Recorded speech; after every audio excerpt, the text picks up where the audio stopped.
Hey, this ain't a drill. Only time I plan is on the field. And when I'm on the field, no, I got mad skills. And you know we bout to eat this a fast meal. Y'all gotta pay for this heat like a gas bill. We keep on coming back, so yeah, they mad still. 716 make them pay me some bad bills. Red, white, and blue like Superman, so you know we eating at the Super Bowl. Kill the competition, set up the funeral. Josh Allen catching all the shots you go for. We callin' blitz. Ready to start, we ain't calling no quits. I'm the #1 draft pick. A lot of y'all talk, but I ain't hearing it. Only listen to Keyshawn and him. Talk about the Bills dominating on the field. All our players got them skills. Buffalo gon' make a kill when we talk about the Bills. Dominating on the field, and our players got them skills. Buffalo gon' make a kill.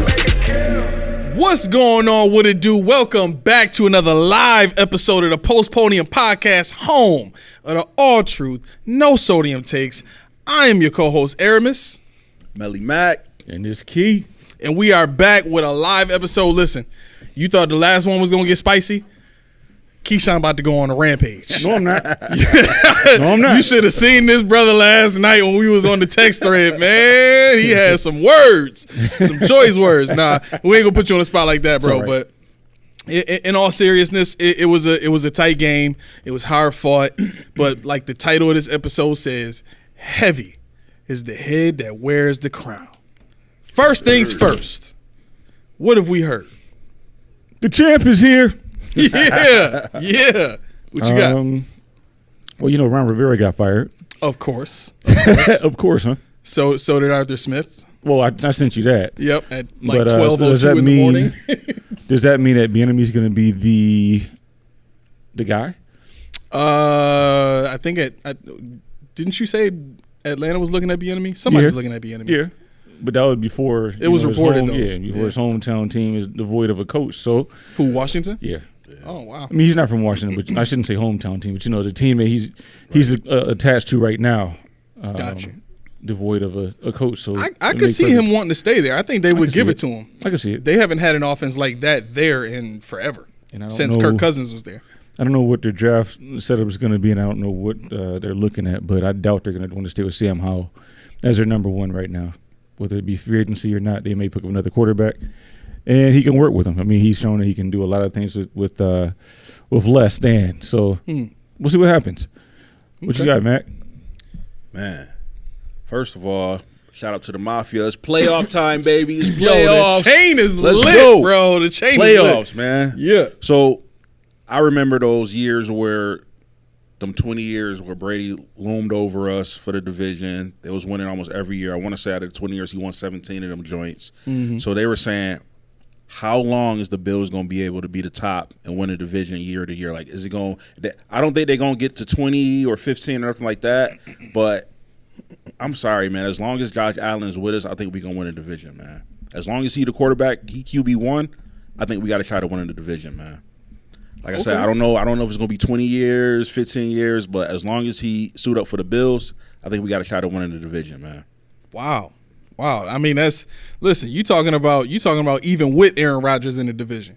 Yeah. I mean, it's only going to be one more year, but still, he ain't going to be the same after that Achilles. I can see it. The people that know who I watched this Not a Bills podcast, they know last night he showed his tail.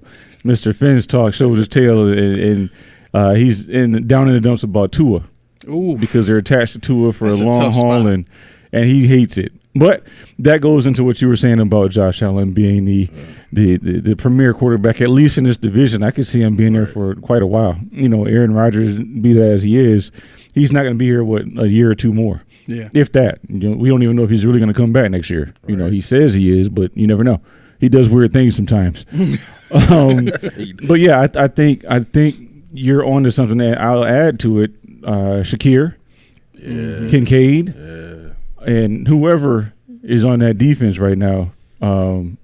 Because I wasn't going to get into it, but my target statement, my own title for the show was, this was a game of backups. This really was a game of backups. Yeah, really. You know, and with that, well, I'll get into that later. But I had an article that somebody was stating that the Bills were trying to freeze out Steph Diggs. Drewski, if you're out there, here's your chance. Oh, my camera's here now. Okay, it's over there. Okay. I don't think he hates Diggs. I think he's I know. He's my buddy now.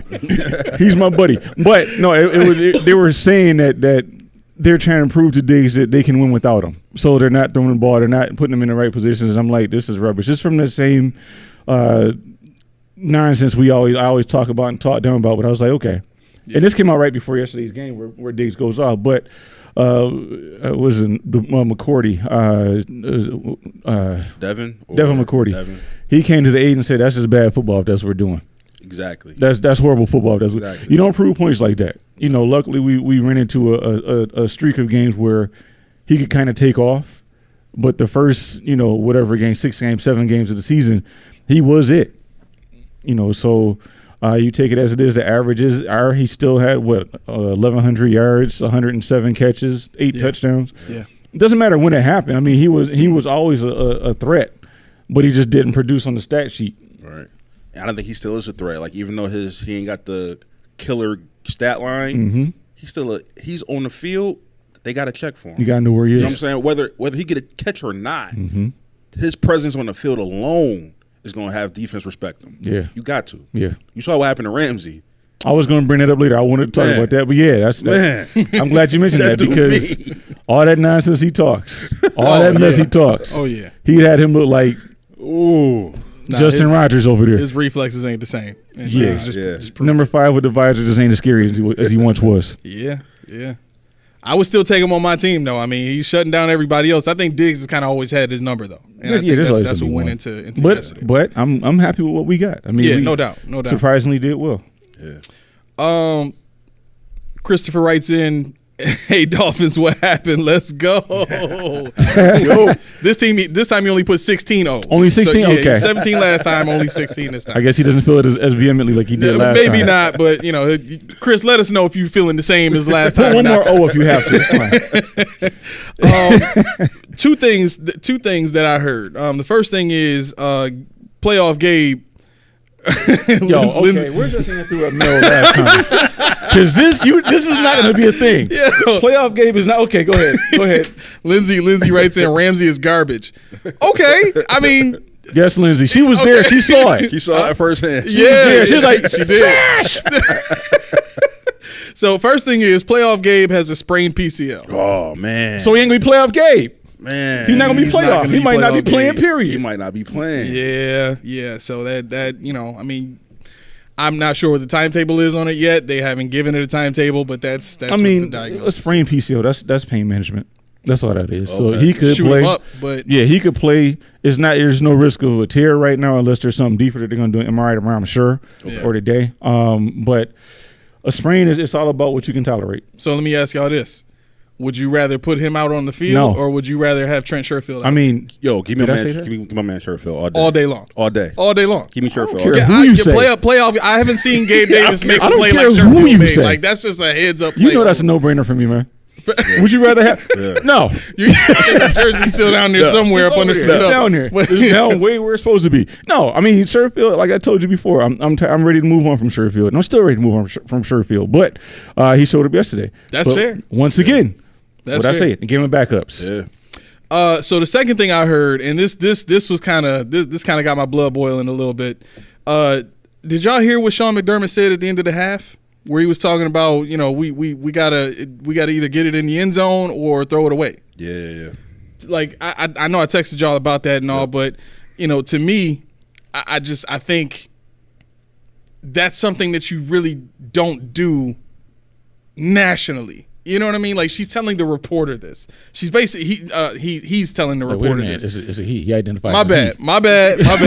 He. He identifies as he. We ain't get into binaries. Unless I didn't get the memo. I don't know. Okay. So this is what Sean is telling the reporter and essentially telling the entire world is my quarterback's got to make a better decision at that point in time. If you're Brian Daboll talking about Tyrod Taylor in that moment, okay, fine, because it's freaking Tyrod Taylor. Who cares? You trying to get me on your side with this one? But this is but this is Josh Allen we talking about. How many wins does this guy have on his back? Even still, you know what I'm saying? How many checks does he have of wins on his cape that we've put on him? Like we were the ones that put him in the position to you got to put the team on your back and win this because you got Stephon Diggs and who else? What would you do if your boy from Detroit comes in and says the same thing? Says what? Detroit. The same thing that McDermott said. We got to either throw it out of bounds or get it in the end zone. I gotta be honest. I don't think an offensive guy has these issues with Josh. But what if he said it though? Huh? What if he said it though? Are you trying to just get me to state whether or not I think it would be okay if an offensive guy said it? No, I think honestly, I feel like, because see, when I heard it, I didn't take it that far, but I feel like I know how you feel about McDermott. Okay. And I'm just wondering if it was somebody that you actually liked to say it, or an offensive guy. No. Yeah. I get what you're saying. It's not a personal thing, and again, I don't harbor like personal feelings like I want to fight Sean McDermott. That far. You know what I'm saying?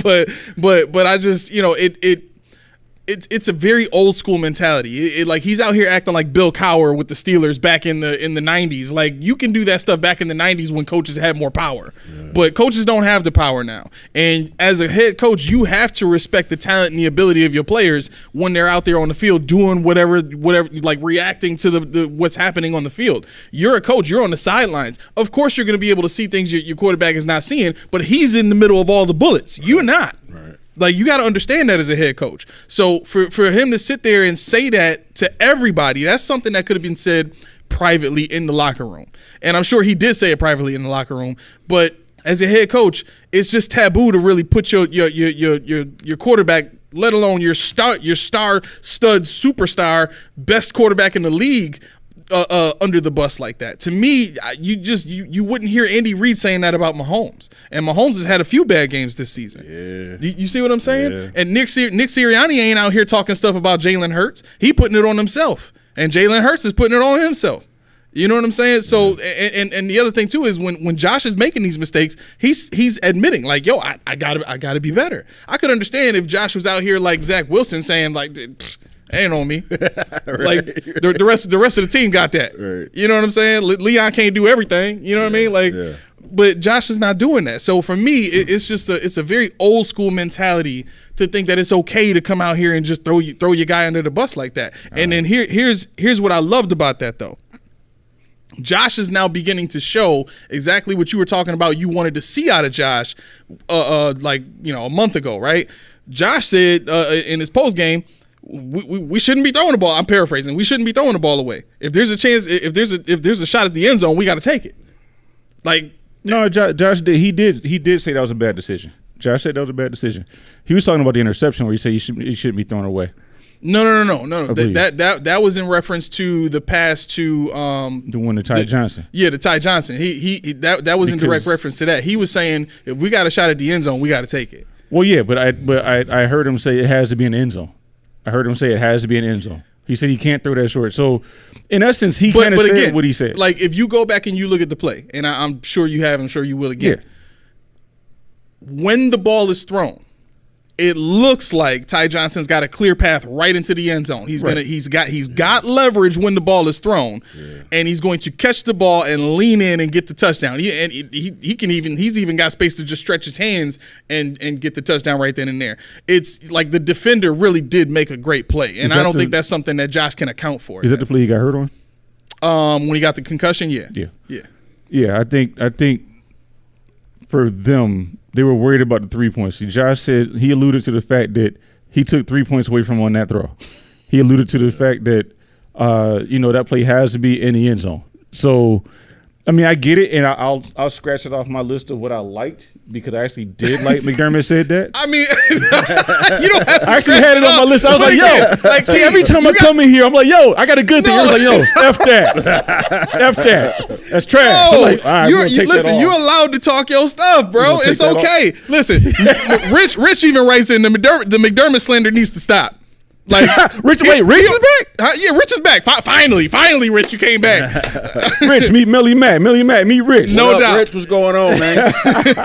But no, honestly, I agree with a lot of things. And I was excited to come and talk about McDermott again today because of his post-game interview where he showed so much emotion, where he had his post-game press conference where he was just different. It was he wasn't. See, I think what it is, you listen to what he said, and I was tired of listening to him not say stuff.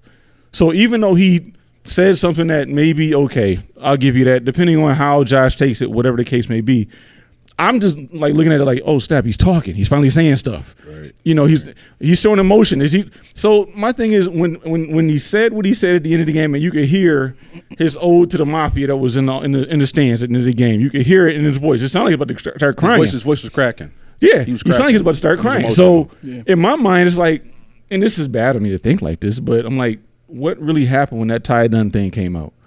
What was said to him? Was his job really on the line? What was the ultimatum? Because we even noticed a big difference in him, even before, it was really against the wall. As soon as that article came out, he just changed. Then he started talking more. He started acting differently. He started moving differently. Yeah. But then when his voice cracked last night, I'm like, what was behind all that? Because you won the AFC East 4 times in a row, 5 times in a row, 4 times in a row. You've won it 4 times in a row. Like Steph Diggs didn't even put the shirt on. Right. Josh Allen was like, we've done it already. It's fine. Right. But for him to be like that now, why? Yeah. So in my mind, I'm like, what are we missing? Or what didn't I see in the tea leaves that we might have talked about, but it was almost confirmed that you need to get your ish in order. Right. We got a couple of comments piling up here, and then I want to get your response. First one from Lindsay. She said, "Game was amazing. Mafia is amazing. Worth the hangover."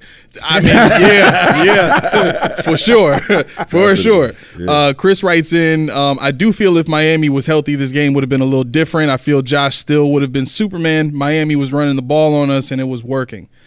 That's absolutely true. You know what? And I'll add to what Chris said. Miami was a good game, man. Yeah. That was a good game. And Miami was a good team. Yeah. They showed it. And we talked about that being a team that we got to worry about before the season started. Right. And they pulled through with their injuries, with stuff going on their side. You couldn't tell that they were lacking. Right.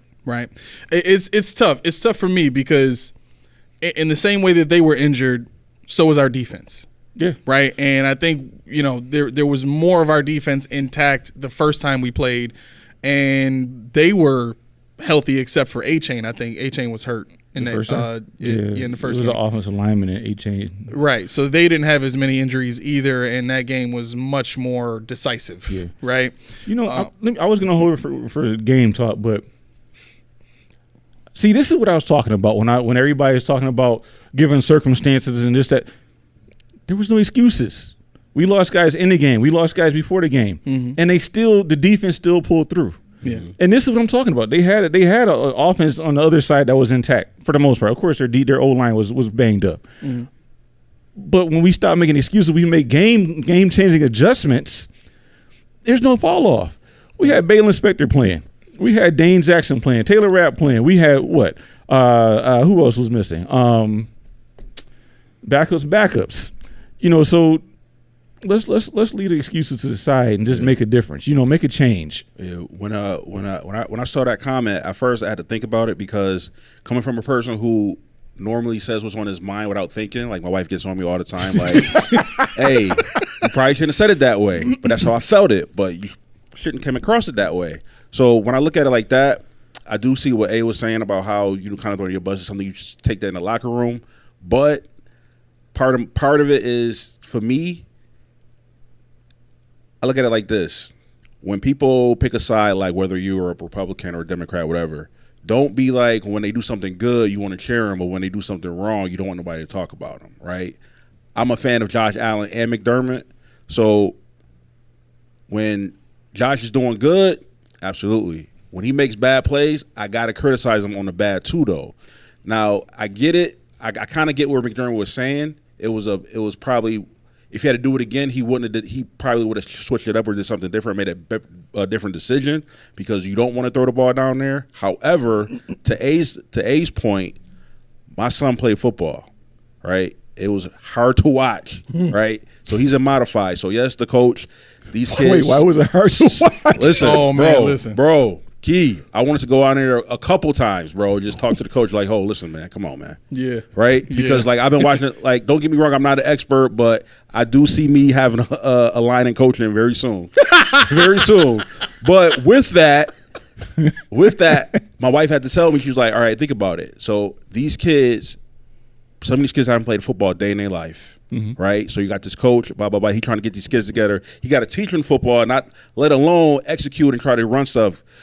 The thing, like, to A's point, certain things you don't want to say in front of everybody, right? I get it. You might be right, but at the same time, you probably shouldn't say this to everybody. A better thing would have said it was, I got to do better coaching up my guys to make, you know what I'm saying? Yeah, like he said, put the onus himself. on him. Yeah. Like I said, even though, like I said, I see where he was going with it, but when you're in the media and everybody's looking at you, it's not what you say sometimes, is who are you saying it around? Because like A said, we all knew who he was talking about. Well, and granted, he didn't say Josh Allen. He didn't say and that's where I was going to go. How do you know he wasn't talking about the play call, the play designed by Joe Brady? That's got to be an end zone. Yeah. I mean, maybe I missed it, but I don't think he alluded to, but we just assumed. Correct. Right. You know, I mean, there were 2-3 routes that were short of the end zone. Right.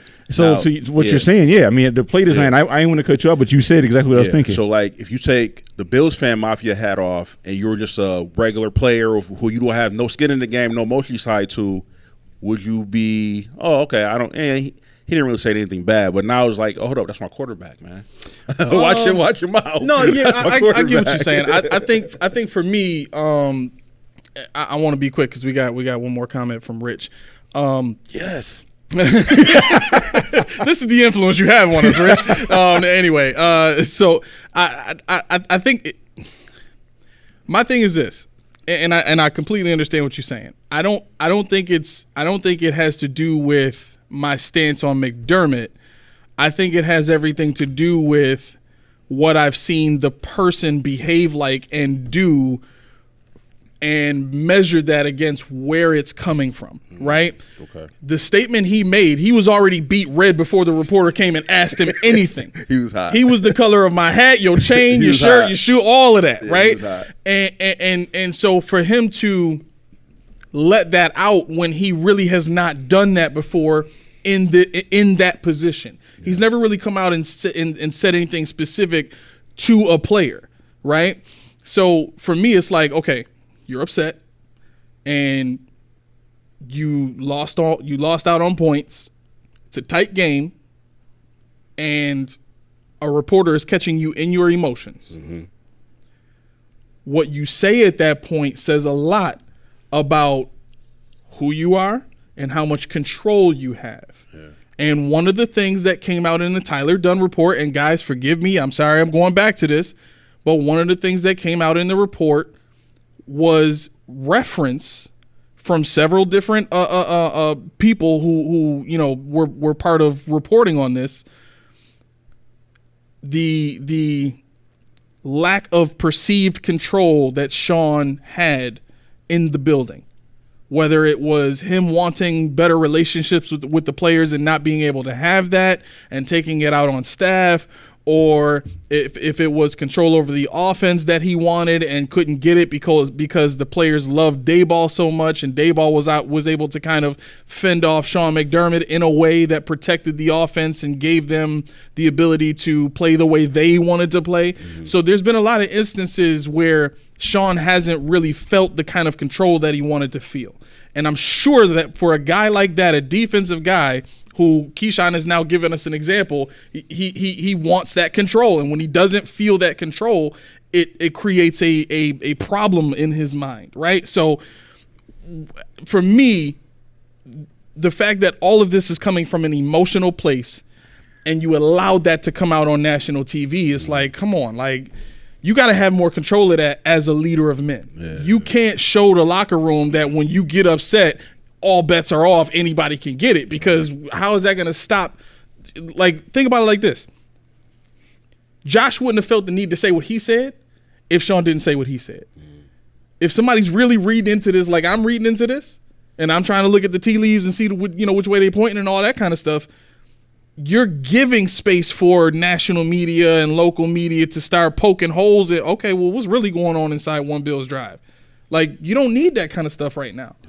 You know what I'm saying? Like, my mindset is like, yo, like you gave up 2 interceptions, and your team basically gave up a lot of chances in every chance they had in the red zone, and you're only down by 7 points. Like, yeah, it's frustrating. Right. But yo, you got a whole nother half to go. That's what I'm saying. The way things have been going, you should know as a head coach, like, man, we got a shot. Yeah. Like, go in that locker room and charge your guys up. Like, yo, we got a shot. I don't know if y'all noticed, but we only down by 7. Like, instead of being frustrated about 3 points. I actually now I'm thinking about it in my head, I actually liked it more. Not because I'm trying to piss you off, but because I'm thinking about it and well, it's working. I know, but the thing is, like you said, control. See, that sparked in my head control. If you had control, if it was your play call, if it went through you, would you have said that? Well, that's the thing. Sean, like all the plays, Sean can hear all the plays as they're called. Right, but he could veto them too. If he didn't like that call or whatever, he could say, Well, he wouldn't say my point now, because if he liked the play, if he thought the play was okay, and that's the pass that got made on that play. We got to go and watch the all 22. But if that's the pass that got made on that play, then what's the problem? What I'm getting at is he could have relinquished control, some of the control, by saying, Brady, this is what you want to call, run it. Right. Whereas the previous iteration of Sean McDermott said, no, we're gonna run it, we're gonna kick a field goal. Okay. So in my mind, I'm thinking you could be right. You could be right, and I could be completely off base. But at the same time, in inconsistency with the way he's changed since the article came out, now you're hearing somebody that says that should have been in the end zone or been thrown away or whatever, has something to do with the call. He wouldn't put himself on Front Street like that. To me, that's saying, wow, okay, maybe Joe Brady has more of an influence than we think he has. Maybe that call is not coming from the same place, or the play, but you're like, yeah, that's what he wants to run. Let's see what happens. Run it. So that's kind of how I'm thinking about it. And it's not. It's like I said, it could be completely off base, but in my mind, that's telling me that maybe he is saying, okay, let my guys do their jobs too. Yeah, let me read this comment first. Go ahead. What's up, Rich? Rich writes in. He's learned this last game to coach last possession defense. If he continues this, we will win the Super Bowl. And Aramis needs to give defensive coaches some respect. Put some respect on his name. Okay, listen. I'll make you a deal, Rich. If he does, if he coaches well enough to win a Super Bowl, he will have my respect at that point. Yeah. Until then, I have 7 years of history to speak on right now. Just saying. That's true. I agree. But I do want to say this. I think when it comes to don't lose the thought. When it comes to Sean McDermott and his decision making, because even in Rich's comment. He's learned this last game to coach last possession defense. If you go back and look at Sean's history, his last possession defense really hasn't been that great. Right. You know what I mean? Right. He's got 13 seconds on his resume. He's got Mac Jones running down his throat on that last possession. 12 men on the field. 12 men on the field. Like a lot of this stuff doesn't. We run through them all. Right. So, to me. If I'm the head coach and everything goes through me at the end of the day, and you've been in leadership positions, like we're all in leadership positions now, I can't expect my team to go all out and play for me and give everything they got and trust what I'm saying or what I'm directing if I'm showing that I'm going to make decisions based on emotion. Sean has consistently shown that he will make decisions out of emotion. The 13 seconds game was him getting frustrated and snatching the responsibilities away from Leslie Frazier and then coaching the way he thought the game should be coached at that point in time, and it didn't work out. Whether he had a vision in his mind that would have been better than what Frazier was doing, and it just somehow didn't work out, or maybe, whatever the case may be, the result is the result, right? And I don't want to keep beating a dead horse with old news, but my point is the changes with Sean McDermott being a result of a report that exposed him can't be used, in my mind, as something to alleviate his history of behavior and decision making. And I'm not saying that that's exactly what you're saying, but I just want people to be clear on the changes that they see in Sean McDermott as a result of that report. If I got caught doing something that I wasn't supposed to be doing, or if I got, you know, if somebody put some news out on me that exposed me in a way that I didn't want to be exposed, am I going to continue to behave that way? I don't think anybody in this world is going to continue to behave that way unless they really just don't care about what people think. You know, but 9 times out of 10, people have some level of care about what other people think. We're human, right? But I think what we've seen is Sean being in a position where he's got to own who he was, and he's decided to make changes. Now, I will say this. I do think that the changes that are gradually happening within him and what he's allowing to be seen without of himself are beginning to look more and more genuine, right? I'll direct you to the post game speech in the locker room where he's sitting there and he's dancing with the players and stuff like that. That's something that's something that we've never seen before. No, we've never seen that, right? No. So me seeing that is like, okay, you like. What am I looking at? Right. It seems as though this is a developing, a budding player-coach relationship. And I think that is the thing that Sean has really wanted this whole entire time, is to have that relationship with these guys. I don't think there's anything wrong with that. I just think he was always at the start in a position where he didn't really know how to have that. I can go with that. You know what I'm saying? So I do want to give him credit for, you know, the changes that we're seeing, but I don't want it to be lost that, like, you know, he's fully better now. Okay, let's not lose why he's changing. You know what I'm saying? No, I agree with that. I mean, I don't think you can forget, you know, past, but I think you can make adjustments, and I think you can be given some grace if it's honest and is true. For sure. You know, we're not going to forget all the instances you named, and then some. You forgot about the travel plans of. I'm not. You thought I was going to forget about that? No, that was a tough one. That was really tough. But you know, I think you know, just show me some emotion. And Josh, you know, like you said, he's starting to show what I was asking for. Let Josh get that swagger about him. Yeah. Let him. I mean, you're in an atmosphere where you're allowed to mess up. And, you know, Diggs tells you that. McDermott, I'm sure, says, play your game to some degree. You know, Cook, all those guys, play your game. And it means something when you guys behind you say, unlike, you know, EJ Manuels and stuff like that, where you make a mistake, you're screwed. You know, don't turn the ball over. You're neutering a guy. Right. You know, because like I said last game. And like, you know, I'm not all on the Josh Allen train like some people are. I mean, yeah, I think he's an all-star. I think he's great. You know, is he the best in the league? Maybe, maybe not. I don't know. But that doesn't diminish the point that he can be as good as he can be if he knows the rest of his team is not going to be trying to sabotage him, lose faith in him, or, you know, just destroy his character. Right. Because we are human, and right. The better your friends are about you, the better you perform, the better you feel about yourself in the end. Right. I see it like this. I think overall, and at the end of the day of you know, everything that's going on with this, right? Mm-hmm. I think what was aired out needed to be aired out with everybody, with Von, with Steph, with Josh, with Sean. All of this stuff was pent up frustration and aggression over a 6-year period, pretty much ever since the success started. Yep. You know what I mean? Ever since Dayball was here and then left, and then you know, whoever was hired, and all that kind of stuff. There's a lot of frustration because you know, these guys really just want to win. Like, everybody just wants to win, and they don't want anything getting in the way of that. And anything that's perceived as getting in the way of that is frustrating. Yeah. And you know, are there some things that you know, you would change, or I would change, or you would change? Yeah, of course.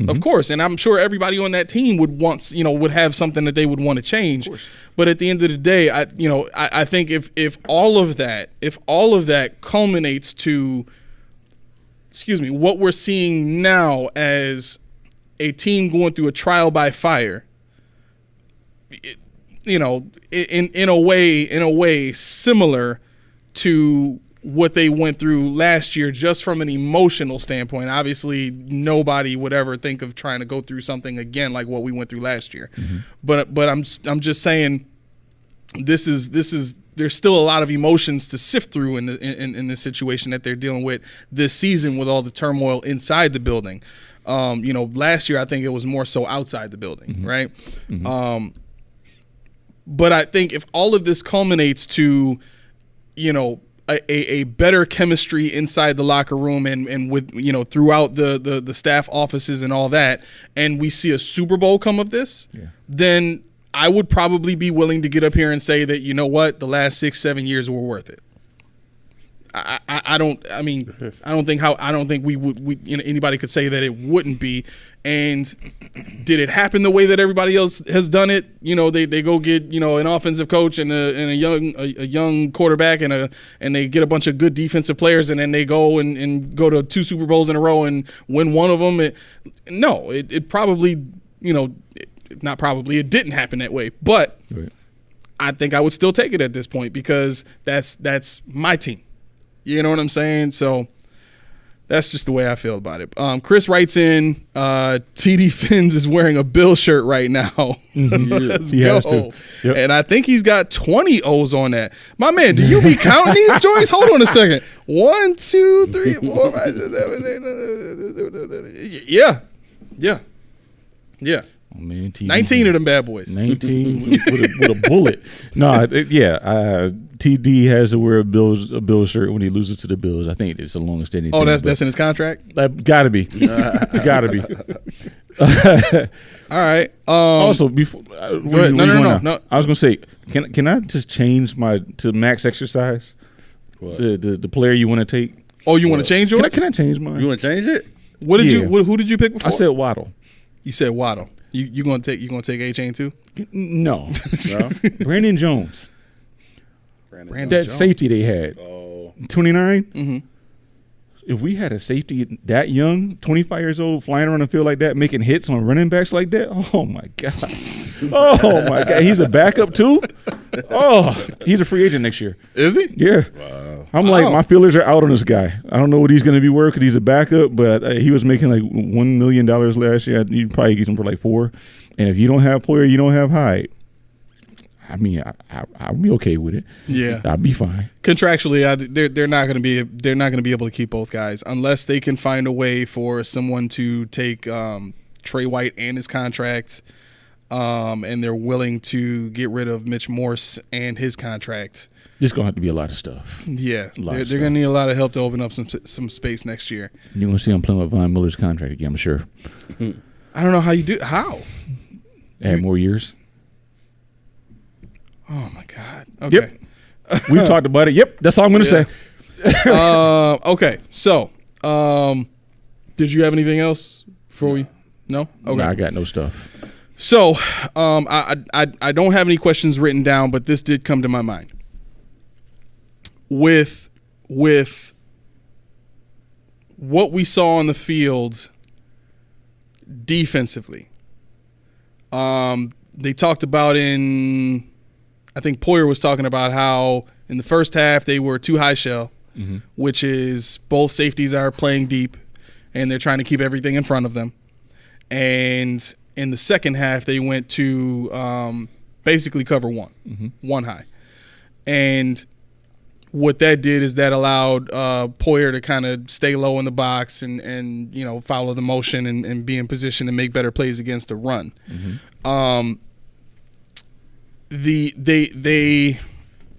It's weird. It seemed like the Bills were close, like as close as you can be without actually making the play on that post route that they kept running to Hill. Like they ran that same exact play like 7 times in the game. It was frustrating.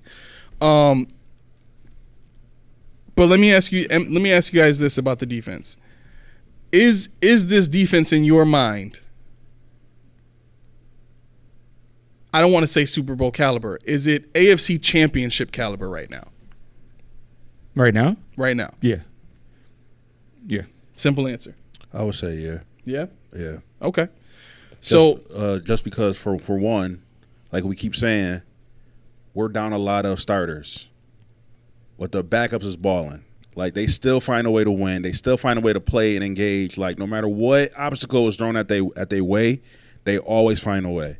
So when you got that, the complexity where you can come together no matter what obstacles in your way, like, to that right there, that's hard to beat. That's hard to beat. I don't care how talented you are or what skills you got, who's on your team. If you got these elite players or Pro Bowlers, all that don't matter. If you got dudes who's going to sit together and fight for one another, you go a long way. Yeah, I mean, I had in my notes, just when you think it's over for Poyer, he comes up and does something. That hit he had on the oh my God, that was pretty. I mean, that was a heat-seeking missile. He must have he was like 25 again or something like that because he went in and he cracked him. Oh yeah, he gonna feel that today. He's yeah, feeling that right he definitely now. feeling it right now. No doubt. And the second thing I want to say about the defense, especially, was Benford ran a 4 or 5 or something. Mm-hmm. But was he or was he not stripe for stripe with Tyreek Hill? No, he ran a 4.6. He ran a 4.6. Yeah, like a 4.59, 4.6, something or other. Yeah. So he was stripe for stripe with. He's faster in pass than he is in his 40 because he on that interception. Yeah. He was there. I mean, Tyreek he's got the bad ankle, so that takes him down with a 10. So now he's with a slow 4.38. He was more like maybe like 4.44. Right, it might be a 4.4 flat with a hobble with a bad wheel, but that explained it. I mean, Benford was right there and made the play. Yeah. Rasul Douglas was not on Tyreek Hill the whole time. You would think, the Dolphins, they didn't put Jalen Ramsey on Steph Diggs like people thought they were. Yeah. Eli Apple had a taste of Diggs as well. But yeah, I think to Mel's point, and I said earlier, your backups are playing lights out. You got Dodson, who I don't know what the hell he was doing. Did you see when he almost took a chain out the game? No. You didn't see that? That should have been targeting. I don't care. You saw he launched at Yo, there was a couple calls that was missed on both sides. I was surprised. Yeah, wow. The one was the pass interference on Dawson. Oh, egregious. Right? You remember that? No. Oh, where the dude jumped on his back and rode him to the ground. Oh yeah. Okay. That one. They could have called targeting on the one that keep talking about. Yeah. Also, they could have called targeting on the way on a Ty Johnson hit. Yeah. Oh yeah, because it's right? the helmet. Yeah, Yeah, could that's have called it on that. And then there was another one. I think there was a holding call that they missed, but they were saying that the referees is like, "Yo, we don't want to say, hey, the game came down to these calls." Like they was letting them boys play, but some of the stuff was the obvious stuff you got to call. Yeah. But I get it. You don't want to be because to me, I like a game where you let the boys play. Right. Like I don't want to see all these flags. Like I don't want to see all that. I don't want the game to come down to a penalty or a flag. Right. So I like the fact that they let them play. But sometimes the obvious stuff you got to call it obvious. Yeah, those little illegal men downfield, they're getting on my nerves with that RPO nonsense. The man's like half a yard past the threshold. You can't even see it live time. And then the one play where the what was it? The announcer, I think Josh Allen's across the line. Yep. You got to remember, guys, anything behind, they run his whole body's right, behind the line. He was like, never mind. He's good. Never mind. All right, so interesting question. Question. Let's talk about the Dolphins for a hot second. Let's do it. Are they done after this year? Because if you think about it, I don't think they're going to pay Tua after this year. Right? They're not in a position to go and draft a quarterback. Right. There's not really anybody in free agency other than maybe Kirk Cousins that you might be able to take a shot at getting. Okay? And on top of that, you have Tyreek Hill getting up there in age. Jalen Waddle has been injury prone in his second season. A-Chain is hurt twice in his rookie season, and Raheem Mostert is probably not going to be the same next year either. He's going to be 32 years old next year, and then you got a injury prone Jeff Wilson behind him. So your running back situation is relegated to, smaller, speedier, injury prone running backs. Your wide receivers keep getting hurt, and you don't have a quarterback next year. Man, the way you make it sound is terrible. So it looks that way. Here's my point. Where I'm starting at. Do you guys think that Tua is a bad quarterback? Do you think he could be fixed, or no? You think you should get somebody else? I think he has been fixed, but he's reached his ceiling. Oh, yeah. So you think this is the best Tua we're going to see? 100%. Yeah, I mean, look at the interception. What was it? The Taylor Rapp interception. If he was thinking, he wouldn't have thrown that ball there. But in his mind, he's like 1, 2, 3, pew. He had 2.26 time to throw yesterday. 2.26. He's a tenth of a second faster than the next closest quarterback at 2.3 for the season. Yeah. So that tells you right there, he's not doing much. And I'm sorry, Dolphins fans, if you're listening, he's not doing much. He's the detriment to your team. Yeah. Because you want a quarterback that can survey the field, can make decisions. He's like, okay, the ball's got to go here in 2.5 seconds. Tyreek should be there somewhere. The ball looks nice coming out of his hands, but it's predetermined and it's very, very predictable where the ball is going to go. Right. Now, see, I think he's salvageable. Like, I think you could win with Tua. Now, I'm not saying a Super Bowl, but I hope Miami does too. But I think that you could be like, for example, if I'm there, I'm not looking at him first. I think they need to change up their offensive coordinator and their offensive scheme. Really? Yes. That means the head coach is out of here. Yo, everybody loves McDaniel's I really scheme. think they need to change up the scheme because, okay, the scheme is only good for one thing. When you're up ahead and you like it's predicated on speed. Mm-hmm. When speed is taken away, you got nothing. Like, look at Tua's stats. My man had 17 for 27. He had 173 yards. He didn't even get two picks and one touchdown. Like, it's not effective. So you think it's flashy? You but think it's the not offense effective. is a paper tiger? Yes, Was because that they're what you all said? they're predicated on speed. You take the speed away, what do they got? The offense is a paper tiger. Yeah. Yeah. So that's what I'm saying. I think, me personally, I think Tua could play in this league and could be a good quarterback in this league, but he's got to be in the right scheme with the right offensive coordinator. So Shanahan needs Tua, and you're saying? Ooh. I mean, because Shanahan will figure out Tua. He's got Brock Purdy looking like something. I've been saying that Tua is Brock Purdy East. Yeah. Like he been saying it. I mean, to me, I think Tua's accuracy is great. I think his arm strength hurts him a lot. Mm-hmm. He has to be an anticipatory thrower, but because of his size, he's not able to A, make the plays that he wants to make, and B, put the ball exactly where he wants to put it because of his arm strength. I think those two things right there hurt his ability to affect the game from the quarterback position. If that's the case, then I think the only thing that the offense got wrong was that they prioritized speed over everything else. Yeah. I would agree with you there. I think if Tua had a team 49er like, where you got big boys on that offensive line, you can run that ball whenever you want to. Yeah. You got a physical big tight end that can make plays, and you got some monster wide receivers that can body anybody they want to at any point in time. Yeah, I think it makes Tua's job super simple at that point. Just get it to those dudes and let them go. But in this offense with that kind of speed, he has to be right. If he's not exactly on point every time, they lose. Yep. I think right now, y'all might think I'm crazy, but Tua is a shorter version of Tom Brady. You put it with Bill Belichick and the Patriots, we gonna be in trouble. We gonna be in trouble. I think. He got the quickest release, just like Brady had. Mm-hmm. Right. He throws to the spot, just like Brady does. But the thing that he doesn't do that Brady did was process. Correct. Brady processes the field live time. Tua's a one. Tua doesn't. Tua does what Mike McDaniel tells him to do. But again, it's because I think you're right. I agree with you, but I think that's because of where he's at. He was like that in college, though. But if Bill Belichick got a hold of him, he'd be completely different.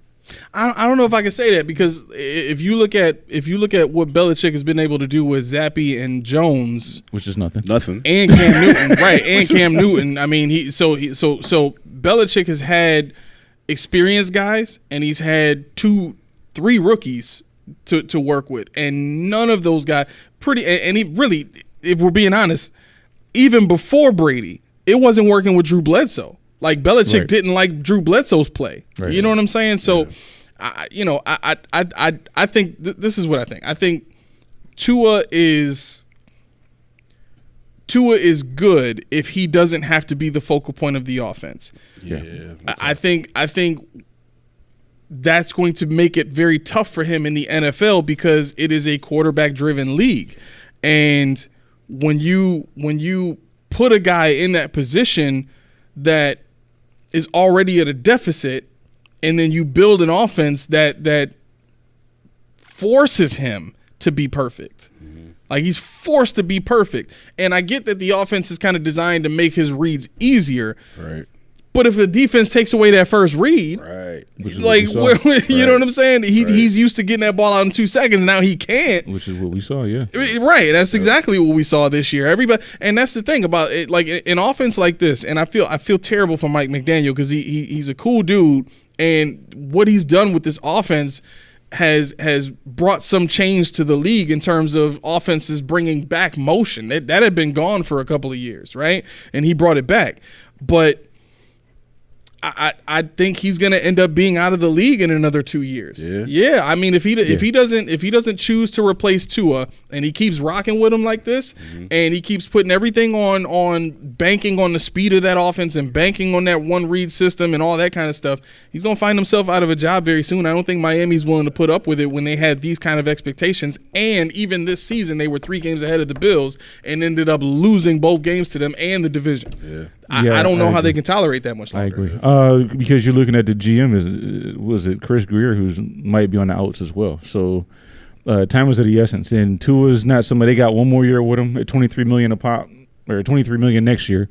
And after that, I heard they're gonna be worse off than we are as far as the cap. Dolphins? Yeah. They're pretty much done. This is the year for them. A lot of people they gotta pay, man. Yeah, if they didn't do it this year, the Chubb move was part of that. Ramsey was part of that. Tyreek Hill was part of that. Oh, it's over. They're saying that they might have to redo Tua's contract just to make some money. Which see, then they would have to extend it. So they can't even really pay him all. Yeah, no, because what happens is his fifth year option, whatever it is. So he's got to get paid this year. Next year he's at $23 million. So what you can do is you can extend him, and then that'll alleviate some of the cap hell that you're going to be in next year. But do you want him that long? See, that's the quandary they're in. Yeah. Do you want to move on from the guy and not have Mike White be your quarterback? Or do you want to just bite the bullet and say, okay, what we can get out of this guy? I like Mike White, though, man. That boy can ball, man. Well, he can take a hit. He can definitely take a hit. I like Mike White, man. Oh, he is in Miami, isn't he? Yeah, I was surprised they just got rid of him, man. I tell you what, if he wouldn't have left, he would have been starting right now. I agree with that. Oh, I agree with that. I mean, all day long, he would have been a starter. Anybody that could get to New York in time for the next game would start over Zach Wilson, and whoever is Trevor Siemian, whoever they can get on a bus in time to get there, they're going to start. That's cold-blooded. That's cold-blooded. It's the truth, though. Rich writes in, do y'all think Josh will have a perfect game versus the Steelers this Sunday? Listen, I don't. I throw out the perfect games only because you can't count on those. Like, this is the NFL. Like, if you look at it, all the games that we blew people out, Josh was perfect. No interceptions, high quarterback rating, high touchdowns, high yards. Like, but how often do those games come? Especially in the playoffs. Now, like I said, there's no more booty teams no more. True. Like, now you got decent teams because they're all playoff teams. Right. So there is no easy ride anymore. Like, even though, like, I'm not giving the Steelers that much credit because they got Mason Rudolph and their offense can't score a lot of points. But I don't know. I just don't think that Josh is going to be able to just do what he want at will in the playoffs. I still think that we'll win, but I don't think he'll be able to do what he want to do at will in the playoffs. Okay. I think he'll do what he wants to do, but I think what he wants to do is going to change from what we think it is. Yeah. You know, I think I'm hoping Josh doesn't force anything. I'm hoping, you know, as much as it burns me that he missed that. I'm not even going to say it because Drewski's somewhere listening. He's somewhere creeping, waiting for you to say something. Yeah, I know. It burns me that he missed on that play we were talking about, the days where he just destroyed Jalen Ramsey. That would have been nice. I mean, you got to take those hits, and I'm actually surprised that we had the volume of guys that we had with receptions and the number of receptions they had. Dalton Kincaid with 6 and Diggs with 6, and actually what was it 8? 8 for both of them. and then Shakir with 6. 8 targets for Diggs, 7 receptions. 7 receptions, and Shakir with 6 catches on what 7 targets. Yep. Yeah. Oh yeah. When we go to the offense, I got some stuff to say. When we get to the offense, we're not there yet. I can't wait. Well, we're still on the questions component. So what you got? Did I don't even know so anymore. Lindsay writes in, gusty winds 20 to 30 miles per hour are in the forecast in Buffalo come kickoff. Bills need all RBs and Allen to run this game, maybe short passes. It's supposed to, and that's what I was. That's thanks, Lindsay. That's where I was going when I went down my rabbit hole. Josh wants to air it out. Josh wants to throw it all around the yard. But the short passes that he had when we played, who was it? He got the player of the week, but he was like, I didn't feel like I did anything. Cowboys. No, it wasn't the Cowboys. It was earlier. It was early. Hold on, I gotta look it up because it was. Remember, he said, "I feel like I just." No, because he really didn't do anything in the Cowboys game. But this is when he was throwing all those little short dinky dunks. I got you. And he got the player of the week, but he didn't throw anything deep. Everything was short. Everything was because he did it 2 weeks in a row, and he got player of the week 2 weeks in a row, and we were all like, "Do it again." And he said, "I can't no more, fellas. I can't give it to you." But yeah, I think like Lindsay said, and there's supposed to be snow in the forecast. A lot of snow. I don't think so. Hold on a second. Let me see. So it's gonna be snow in KC. Yeah, it's really snow here too. They said Saturday the snowstorm. So I was talking about it. 20% chance. 20% chance is on Sunday or Saturday. Sunday. High. No, Saturday is supposed to fall. But that was a storm on Saturday. Yeah. Saturday is. Yeah. And it's gonna be kind of Sunday. Got you. Yep. So there'll be some sunlight peering through the clouds just a little bit, but definitely some more snow later on into the evening. Maybe again 23% chance, but the high it's a high of 25 on Sunday. Yeah, as of right now. Crepier 700, welcome to the show. He says, "Go Bills, 100%." Go Bills. Rich writes in, if we lose, which I don't think will happen, what will be the first thing y'all would do? Be mindful. Rich, no, Rich. Be mindful there are kids listening. No. Well, one, I'm cool because my kids probably don't want to listen. But why'd you ask that question to your sahab over here? You know what the first thing he would do. You know what the first thing he wants to do is. That goes without saying. Right. But no, I'm gonna just let y'all go first. No, I want Eddie to go first. I'm gonna put my pen down. I'm gonna get y'all ain't gonna get a shot to go if y'all don't let me go last. I'm telling y'all right now. Go ahead. What you got? Again, it will depend how they lost. It will depend on how they lost. So if they lose to the Steelers at home by 3 points. And it was a game kind of like let's just say the game is like they played against the Dolphins. Similar game, but they lose by 3 points. What are you doing? I would have to look at, did the players, like, was it Josh throwing turnovers? Was it people dropping balls? Was it penalties costing us the game? Like, what led us to lose that game? And if it was just poor stuff like that, then you got to, like, for example, if it was penalties, you got to blame coaching.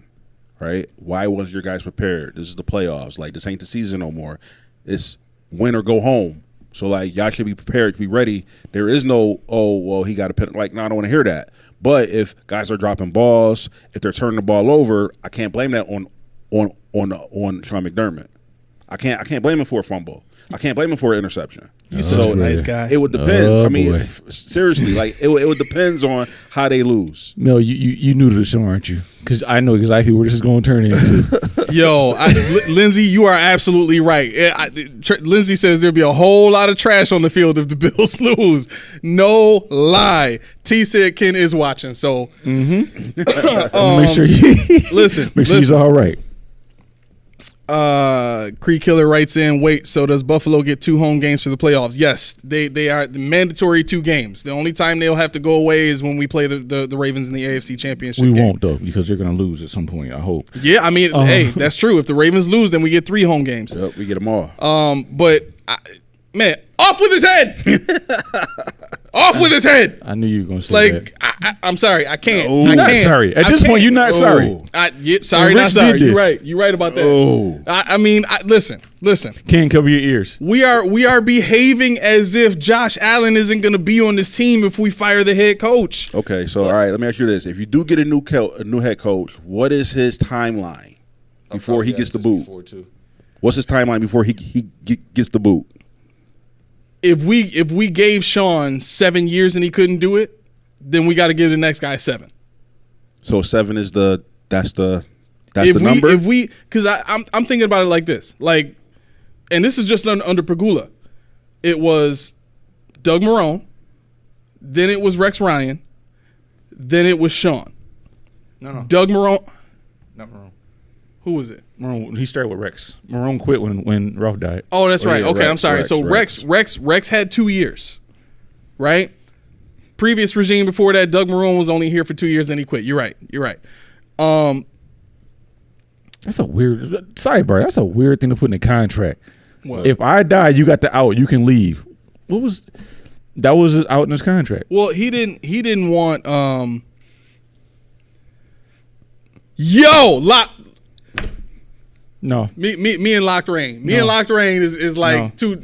Listen, I'm telling you. No. Locked Rain says we lose by 3. McDermott needs to clean out his office. Well, yeah, but Come on, man. no. So, all right, so, No, so you you said can't. all right. So you said 7 years, right? Okay. So what did Rex do when he was the coach? How many playoffs did we go to? They went 15 and 17. Exactly. Losing record, no playoffs. It was a defensive head coach. So McDermott comes in here. His By the first way. year, like I said, his first year I'm not giving him credit for because he didn't build the team. That was the team that he was given. The team that he put together, which the reason why Josh Allen is here is because of Brandon Beane and Sean McDermott. Second point, his first year was Josh Allen's rookie year. And we can all agree that Josh is not the quarterback he is now. He wasn't his rookie year, which no quarterback should be because there's a progression between your rookie year and when you get more experience into the league. Okay. After his rookie year, playoffs, division. Mm-hmm. How can you get rid of somebody like that who's doing nothing but progressing higher? He's not going down; he's progressing. Okay, let me play devil's advocate because I have no stones in this little kid. What you laughing at? I just know Key gonna say something. This little kitty pine. If to your point, yes, okay, we got to evaluate. McDermott may or may not be the cause and may or may not need to go. I'll give you that. But also, I'm not going to say he's guaranteed 7 years because McDermott got it. Right. Because if he doesn't make the playoffs in the first 2 years or whatever gone. with He Josh, done. he out of here. Next. And that's 2 years. Yeah. So I mean, let me sit here and try to be different. If we lose, I'm taking next year. I'm throwing it away. I'm going to get rid of bad contracts again. Oh, okay. Vaughn's got to go. Tre'Davious White got to go. Mm-hmm. Who else is there? Trying to think. Who we get rid of? Mitch Morris. Poidenhire got to go. Mitch Morris. Mitch Morris got to go. Because what I'm doing at this point is I'm taking the hit for 2024. In 2025, we have cap. We have draft picks. We have probably a new coach. Now let's rock again. We got Josh Allen. We got Steph Diggs for another year maybe. Mm-hmm. Khalil Shakir will be coming to his own. They better re-sign him. James Cook will be gone. He'll be gone. Yeah. What? Not because I want to, but because they don't value running back. If Brandon Beane is still your GM. They are not going to want to pay. They don't. Yeah, James Cook is a Pro Bowler already because that already escalates your worth when you go for your contract. Right. So unless something changes in that philosophy too, James Cook's going to be out of here. We're going to have another somebody. Will I be happy about it? No, but I'm being real. Yeah. But that's what I would do. I would look at the personnel and try to get ahead of the cap again. Because next year is not going to be that great. We said that about this year, with injuries and stuff like that. We thought me and A did the preseason. We did, which you were right, 11 and 6. You were good job. But small fish. That was my I said question, 10 and 7, so one of them was going to be right. Nice. But I think you have to evaluate what worked and what didn't. You got to, your Cromer did well with the O line. Washington did well with the D line. If you want to keep McDermott, fine. But I don't think he will at this point. I don't think he'd be going next year, but I think he'd be going in 25. Okay.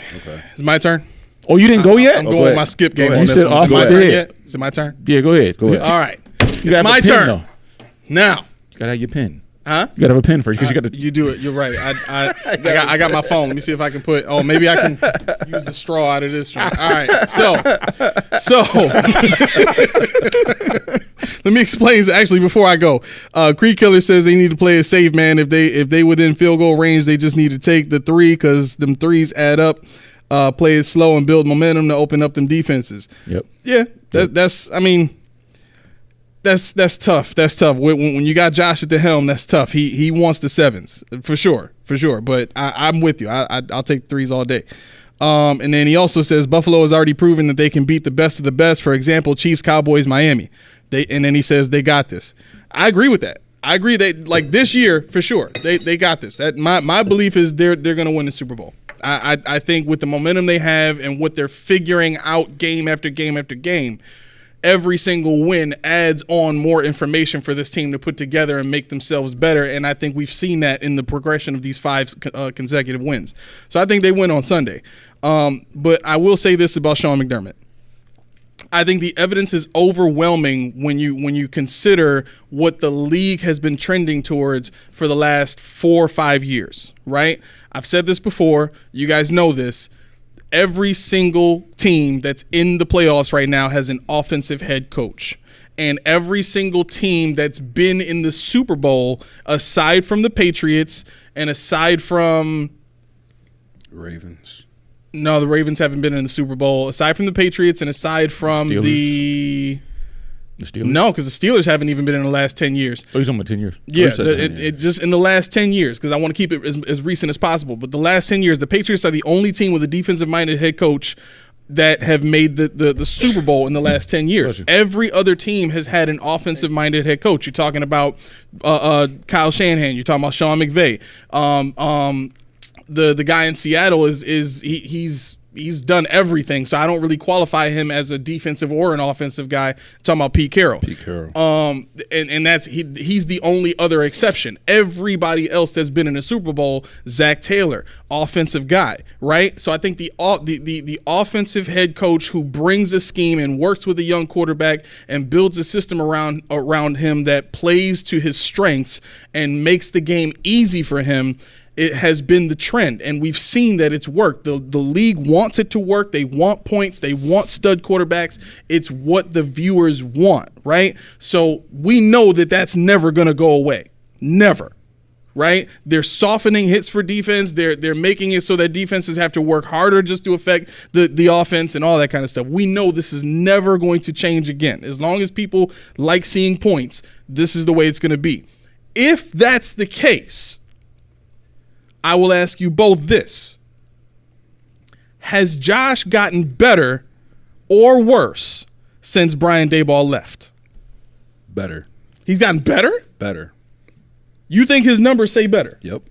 Really? Yep. Can you pull up his stats, please? Sure.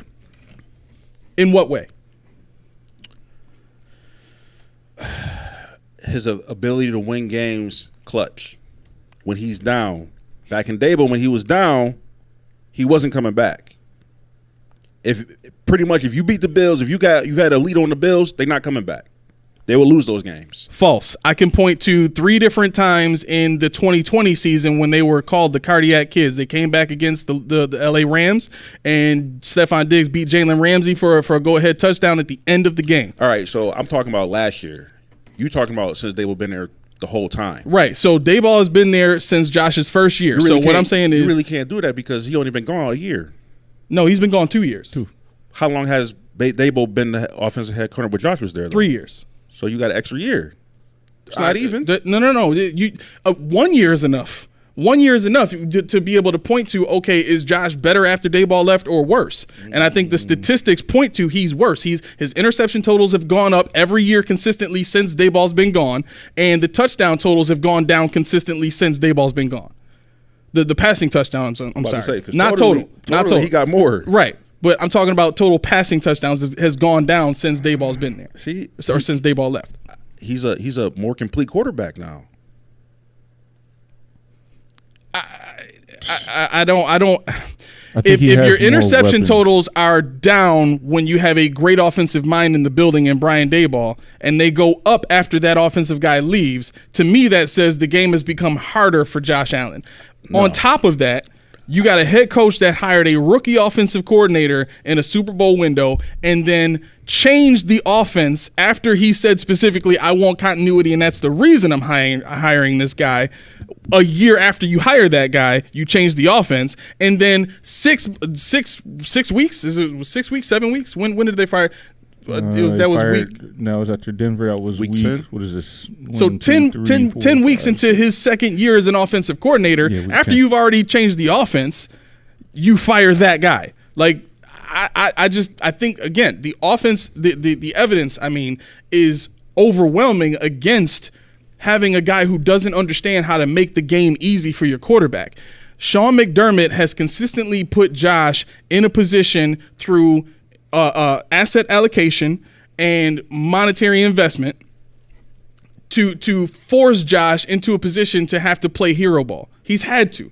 This is the first year since what? Since Beasley was here in his first year with Josh, and we had Diggs at that point, and we had Sanders and Gabe Davis's first year. Like, to me, that was the first year where you could point to and say, man, Josh has got some weapons. This is the only other year after that where you can point to and say, man, Josh has got some real weapons on the field. And two of those weapons are young guys that they just got onto the team. Yeah, that to me is the difference between old Josh and new Josh, the weapons. But here's the thing with the interceptions. How can you account the interceptions to the offensive coordinator? Because when you think about think about Tua's interceptions this year, right? The system that he plays in, and you can even go look at what Brock Purdy's done this year. Brock Purdy was number one in the MVP voting pretty much all season until he lost to Lamar Jackson, right? When you look at interception totals, that tells you how well defenses are playing against your quarterback. Your quarterback is making decisions that are, how can I say this? Not risk averse, but he's making riskier decisions as a result of pressure from the defense, right? So if you want to throw into their tip passes and all, you can take tip passes out. The numbers will still reflect a negative light in increases.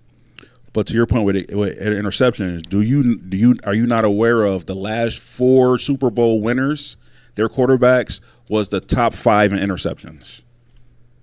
Who are we talking about? The last 2 Super Bowls. So Pat Mahomes won 2 Super Bowls, correct? Mm-hmm. Both years he won a Super Bowl, he was top 5 in interceptions. Okay. The next quarterback who won that Super Bowl in Matt Stafford. Again, top 2 in interceptions. Okay, but let me ask you this. Do you think that Cooper Kupp is a better receiver than Gabe Davis? Yes. Do you think that OBJ is a better receiver than Gabe Davis? Yes. Okay. So Matt Stafford had 2 weapons that were better than Gabe Davis. Okay. Right? Yep.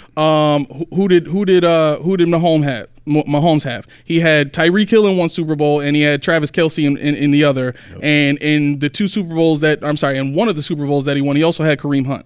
Yep. After that, would you say that what is his name? The kid that used to be a receiver in Pittsburgh.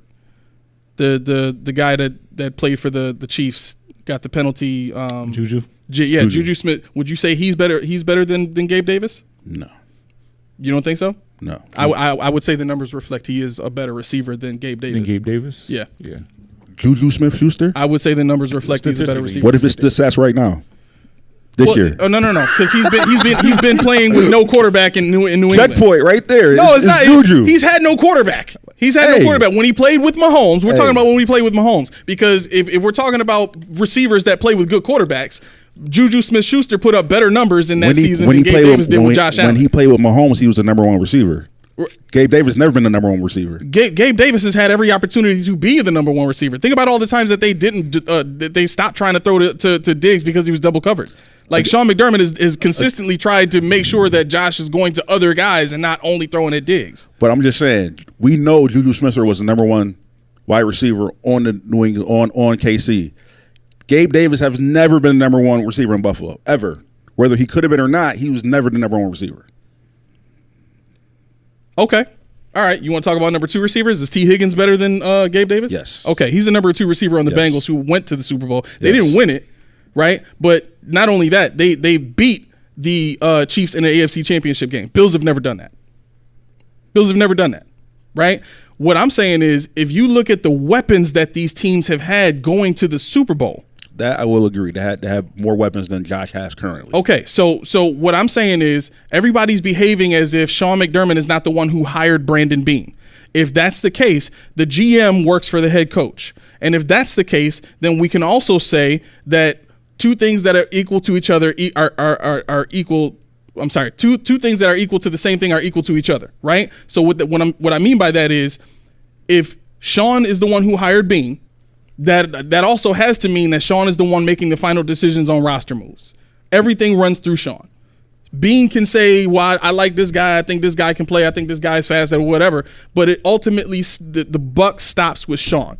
So if Sean is the one that put this team together, Sean is the one that decided it wasn't important to get a good offensive line. Sean was the one Sean was the one that thought it was okay to trade away Wyatt Teller. Sean was the one that thought it was okay to get Gabe Davis and even though he did well as a third option in that offense, make him a number 2 option, even though he hasn't shown in college or in the pros that he's capable of doing that. All right, so head coach and GM. The GM's job is to get the players that the head coach needs. That's their job. Head coach runs the team. GM deals with the players.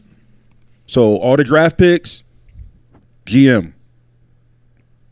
All the acquisitions, the free agencies, GM. If there was a real GM. Technically, he is the GM. No, Sean is the G. This is what I'm saying. Like, no. So, okay, when Sean was hired, the model was the Patriots. Why do you think the talk has been about culture the whole time? The model was you have a head coach come in that runs everything. The only thing that was different was that Sean didn't want the responsibility that Bill Belichick has of overseeing all the scouting, making all the cap decisions and having contract talks with players. That's stuff that Bill Belichick was interested in. Sean didn't want that. So he said, I'm going to go and get a GM for myself to handle all of the scouting, get all the information, compile it, and give it to me, and I will make the final decision. I'm not saying that Brandon Beane isn't out here putting in work trying to find the best players that he can. What I'm saying is, even though, like, there may be players that Brandon Beane thought were better than Gabe Davis, he's got to sell McDermott. He's got to sell McDermott. Is what you're saying? That's what I'm saying. He's got to sell McDermott on these players, and to Beane's credit, the players that he has been able to sell to Sean have done okay. You can't really, like, there's a handful of players. You can maybe count 6 or 7 players that you can point to say, man, those draft picks have been hits since day one. Compare that to the GM that was here before, Doug Whaley. I'm not doing that. I'm not doing it. You kills him but to me, that's the problem. Everybody and their mama has been comparing now to the Bills' past, and what else you got to compare it to? You have to compare it to everybody else in the league right now. Okay, so everybody's in the league. We're still up. How? How are we not? The Bengals drafted T. Higgins. They drafted Jamar. How many Super Bowls did the Bengals win? Okay, fine. You want to play it like that? There you go. Puka Nacua just set a rookie wide receiver record. He was drafted in what, the 5th round? So did Dalton Kincaid. Next. No, a wide receiver record. Wide receiver. But he's a tight end. He set a tight end record. So what's the difference? Wide receiver record or tight end record? A record's a record, right? Rookie record. We're talking about real weapons for a quarterback. I think. Whoa! I think what is the real record? That hold up. Time out, Key. Wait. Don't interrupt me, Key. Let me finish my point. Wait. Okay, can I finish my point? I'm talking. A real weapon. Mm-hmm. Pat Mahomes' real weapon is who? Travis Kelce. He is what? How many other teams? How many other teams have a tight end as their primary weapon? This is what only one in the league. But this has is had a tight end. This is what I'm talking about. Every other team has had a number 1 right receiver as their primary weapon, and they have 2 other receivers that do the same job. How many Super Bowls do Pat Mahomes got versus all the other quarterbacks in the league right now? 2. He's got the most, right? He's got the most, right? No. You can't even count one of those. He's got the most, right? Technically 1. If you want to go that route, how is it 1? Because the other one he had Tyreek Hill. But he also had Travis Kelce. No. His number 1 receiver was Tyreek Hill at that point. Kelce became the number 1 once Hill left. All right, so let's be honest. Kelce been number 1. This is not going anywhere. We're going to talk about the game. Kelce been the number 1. The Miami game. Let's talk about the offense. What we got? We got a couple of comments. We got a bunch of comments. Let's see. Creek Killer says his number of TDs for the season may be down, but he still has the most in the NFL by 6. Yeah, total touchdowns, right, for sure. And then he said Gabe is an underrated receiver. I disagree with that. I'm sorry. Gabe is not underrated. He has spots where he shines, and he's hopefully inconsistent. Lindsay writes in, with Dorsey, I think Josh has regressed. With Brady, his numbers have been up and down, but utilizing play action, more stats are far more better. He also needs that slot receiver like Beasley. I think we found that in Shakir. Honestly, I think Absolutely. Especially with the experience that he's gotten this season. I think that's the guy that we've needed more than anything else. Lindsay also writes in, but Kincaid and Shakir are starting to fill that role. I agree 100%. I don't think the Bills have ever had an opportunity to get a guy like Kincaid, but I think having Kincaid, I would like for, again, I've said this before, I would like to eliminate Knox from being that number one tight end. If we just swap the roles and just have Kincaid start running more of those deeper routes, and they've been doing that the last 3 or 4 games. They've done exactly what I recommended, and we've seen Kincaid have better numbers, but I just, all right, let's move to the offense. Go ahead. No. Offensively, I thought we started off sluggish. I thought we started off like a team that wanted to lose the game, like a team that knew they had nothing to play for. And the reason why I said before I would want to know if Sean let them know what was going on with that. They knew, because Josh even said they knew. Oh, yeah, okay, they knew. Okay. Well, then, yeah, that makes a lot of sense. So, yeah. They got nothing to play for. We in anyway. Well, you know what it was for me? When we first started, before we got to the show, I said I expected it to be kind of a boring, letdown, waste of my time. I thought it was going to be one of those, dilly-dally, we lose, we're number 7. And there was no entertainment value before the game came on. For me, because we already knew we were going to the playoffs. We already knew. And I liked that, before we knew that who was it, Jacksonville lost? Yep. Yeah. Before we knew they lost, we were like, oh, man, if we win, we're in. If we lose, I don't know. So we gotta do our part. Right. By the time, 8:20 comes around, we got to do our part. We just got to show up and get out of here. Yeah. Because people were like, if you tie, who cares about what we tied? Why are we talking about this? I mean, when they were 14 up, I did think about it just for a second. Somebody said they wondered if the Dolphins were playing for a tie for the Bills to do whatever. I'm like, get out of here with that nonsense. Just stop that nonsense. So, but it ended up being a good game in the second half. I don't know what Miami was thinking about when they decided to stop running the ball in the second half. They were averaging 5 yards a carry, 101 yards in the first half, and they would go for 2 for 7 in the second. They had 7 yards on 2 carries in the second half. I'm like, third down. Yeah. They shut it down, but like us. What if we would have shut it down? Those little itty bitty James Cook runs, those little itty bitty Leonard Fournette runs, they added up. Cook was averaging 2.8, and Fournette was at 2.9. So we could easily say, not doing that. Our numbers dropped too in the second half. They were waiting on that. Yeah, they were, and I still to this day tell you, every time James Cook touches the ball, it doesn't look like he's getting 3 yards. It does not look like he's getting 3 yards. Yeah. So, and I'm just like, I'm watching the game, and I wrote my notes. I said, Josh is still hesitant to throw the Cook in the short. The Cook right there. Yeah. He was right there multiple times. And he just like, you could see he was looking at him. And he's like, nah, I'm going deep. I'm going deep. Somebody else, please, somebody. But it worked out. Josh, to your point, components about him have gotten better. The ability to overcome a bad half, overcome a bad throw, overcome a bad drive has increased. So I will give him that. But like I said, my man Shakir, what a revelation. When he took that 46-yarder, he caught that bad boy and went to the sideline. I knew he had the speed to take it, but it was pretty while it lasted. I know. Pretty while it lasted. I think I wanted him to try and cut inside so bad, but the corner did a great job. The Dolphins corner of just staying. And he recognized the speed. He said, I got this. Yeah. I got this. Yep. Mac, what you got for the offense? So the offense, I kind of agree with Key. They kind of started off slow, but they found their mark, man. Mm-hmm. One thing I do want to say, Key mentioned the backups. All our acquisitions from the beginning of the year balled out. Don't you do it. Okay. So let's start with Deontay Hardy. Now, I will agree, and I will admit he has been absent until yesterday.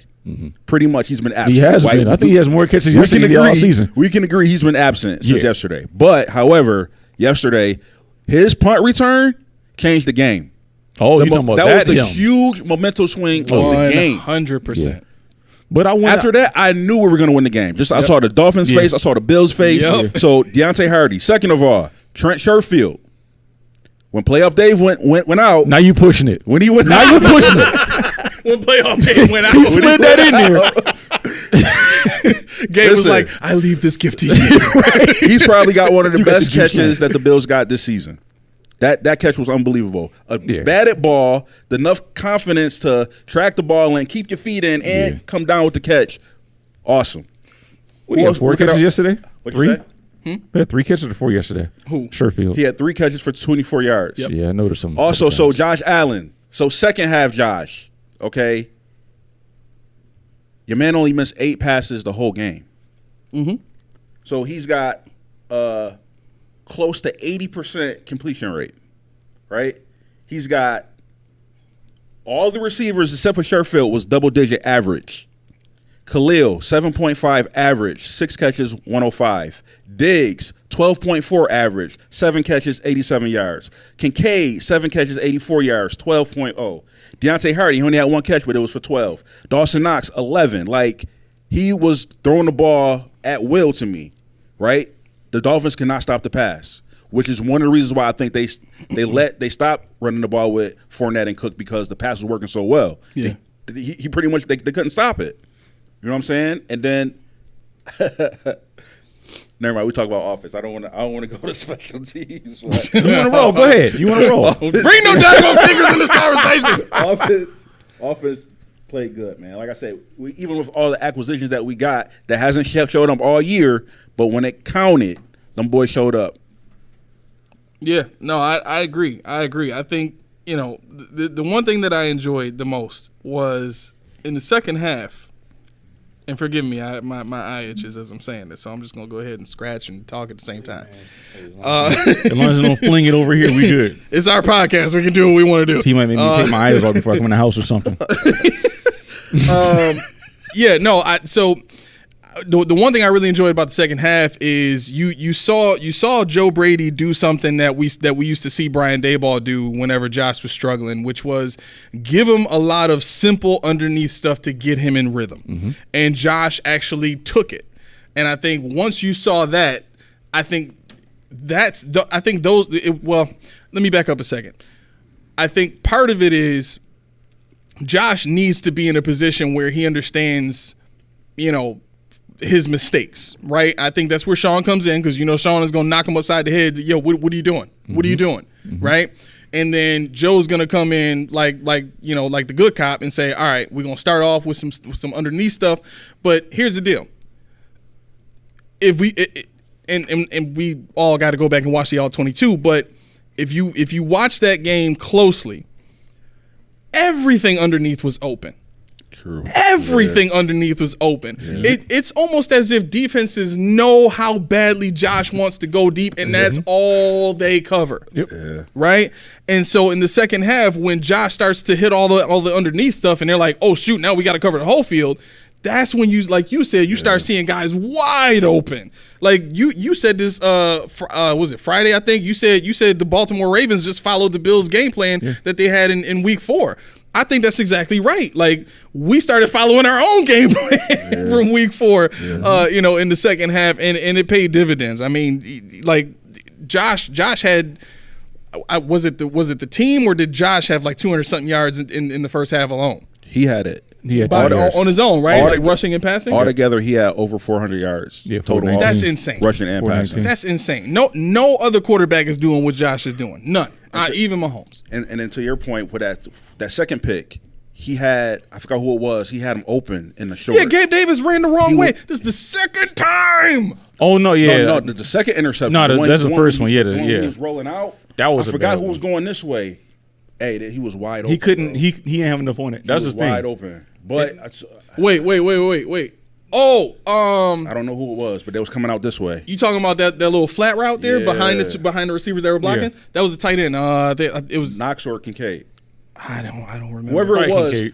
They was open. Yeah. but He couldn't even get the ball to Davis. That's what I was the gonna say. problem. Like timing wise, I think by the time Josh was able to turn and throw the ball, the tight end would have lost leverage on the defender. he would have came up. Right, he would have came up and tackled him short, and I think that's why I think I texted this too. I think that's why Josh turned away from that, because he saw that the receiver was losing leverage.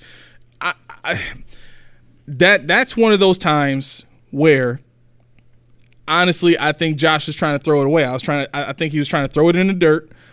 If I really wanted to make an excuse for Josh, I would say, how many times this season has Josh tried to throw it away and gotten a you know what I mean, an intentional grounding play? So you know what? Screw it. I'm gonna throw it in the dirt this time instead of throwing it somewhere else, because I'm tired of getting these calls on me. And maybe that's what led into him, doing that. But I think he was just trying to make a play. I mean, obviously he was trying to make a play.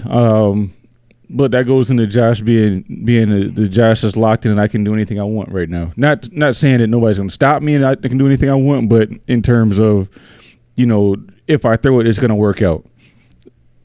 Yeah, that's the way I looked at that throw. I was like, okay, that's one of those Josh Allen plays that the sugar high Josh says, now I'm locked in. I'm in his what do you call it in the game when it's in the zone, the screen turns green and all that nonsense. Mm-hmm. It starts shaking and you can do whatever and run everybody over. Yeah. But I think he didn't need to take that hit for one.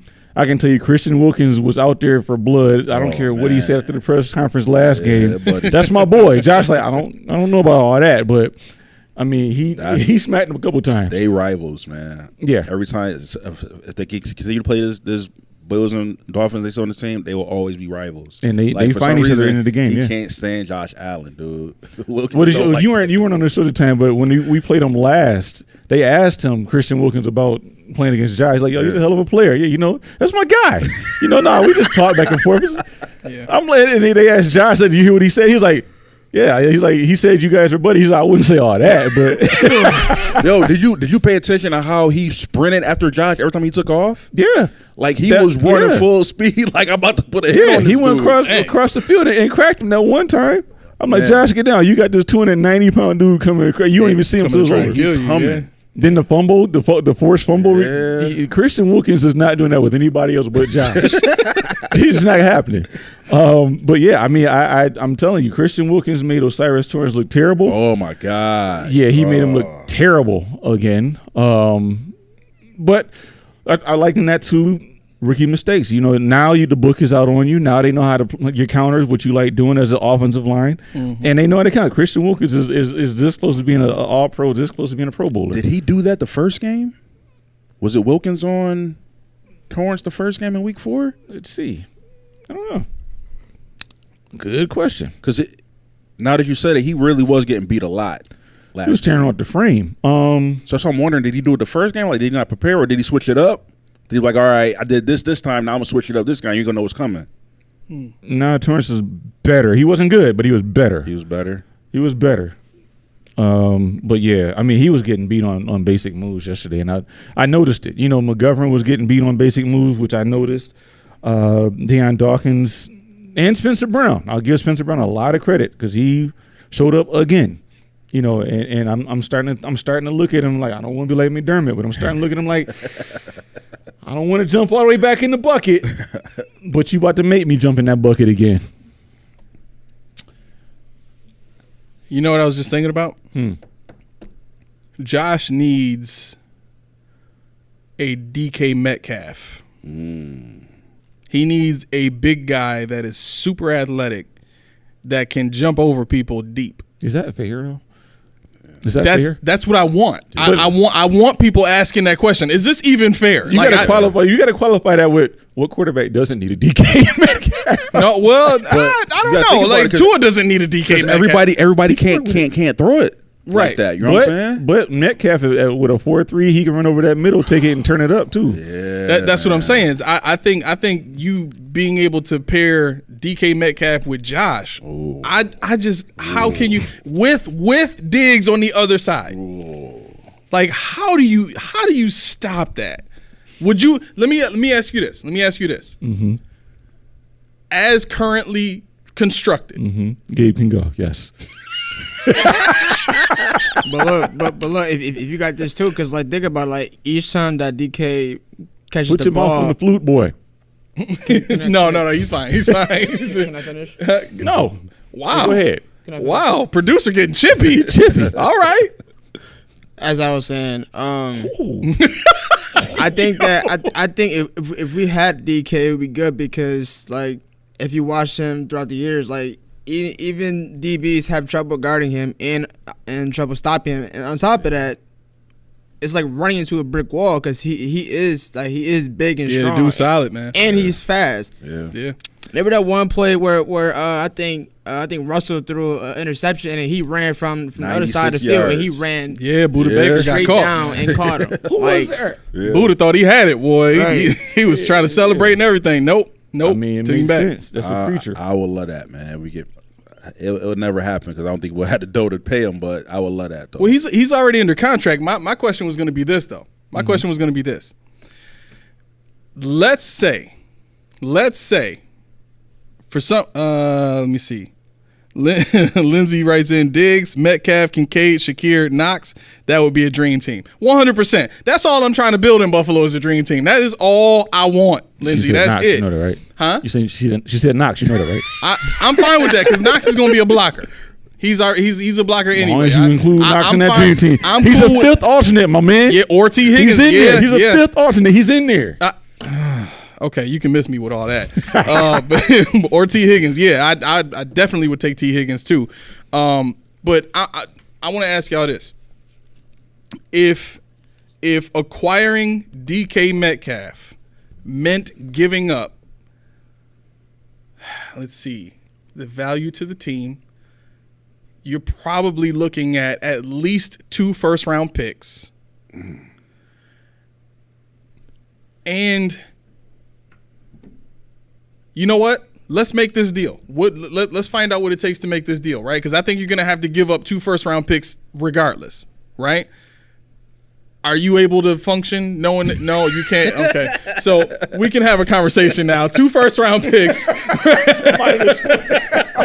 I'm going to sleep my water on that one. So two first-round picks. Are you okay with that so far? I'm okay with it because to Keith's point, I know he don't like the 2, but you think about it, with that 1, we would have got the equivalent of DK Metcalf, but DK Metcalf is already proven, and we know what he can do. 100%. So to me, it's okay because I know what I'm getting, and he's definitely worth a first-round pick. 100%. I think we would have done it for Diggs if we had to.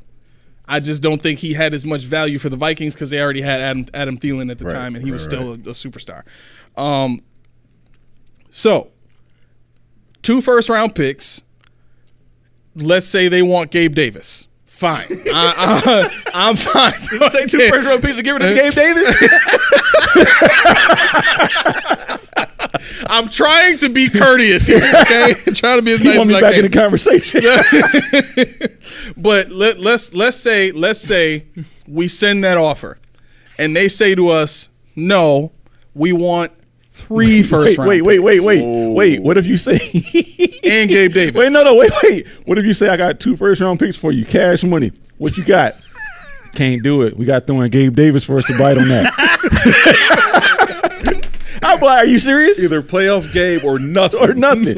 You can keep screw your first-round picks. Boy, you drive a hard bargain. I guess I can do it. We want Gabe.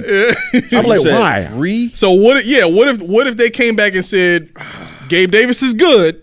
Right. Why would they say that? But we want a 3rd first-round pick for DK Metcalf. We know what his value is going to be on your team. Right. And we know if you get him, it is going to be over for the rest of the league because nobody else is going to have the cap to keep up with you or the talent to keep up with you. Yeah. What do you say at that point? Am I doing this as a coach or a GM or as a fan or a player? Because the only reason why I asked is because if I'm doing it as a GM or a coach, so you go player, you go GM. Okay. As a player, yes. Or a fan rather. I'm sorry. Yes, because to me, how are we not going to the Super Bowl? You know what I'm saying? To me, that's worth it. Bro. That's worth it. But I know if Keith, that's somebody's job because if you give him 3 first-round picks and you don't win. Pack your bags. I'm out of here. Pack your bags. That's true. I mean, but it's a good gamble if it plays out, though. I want to add this in. Please, if I may. Okay. Can he go again? First, then? yes. Okay. Yes. I guess in my mind, I was adding this in before it got to you because I think this matters. Okay. The history of first round picks with this team hasn't been great. So it kind of, in my mind, diminishes the value of a first round pick because most of the team, as it's constructed right now, is more impacted by later round picks than anything else. Now, what say you? I'm still saying no. Only because they won Gabe. No, I'm joking. Of course. No, I might have reached around your neck with that Gabe Davis jersey back there. You would have had me sold there. You witness him now. I'm sorry, guys. He had to go. There's nothing else I can do. Because I mean, you're adding what, $13 million next year to the salary cap. You're adding $18 million in 2025. I mean, yeah, your point is valid. Your point is very valid when it comes to, he's a proven commodity. I mean, we get that, and we have to leverage that versus what could we possibly get. Now, my scouting team can tell me, we have this guy we're looking at in 2024, 2025, that's going to be a stud. He's got this, he's got that, and you never know.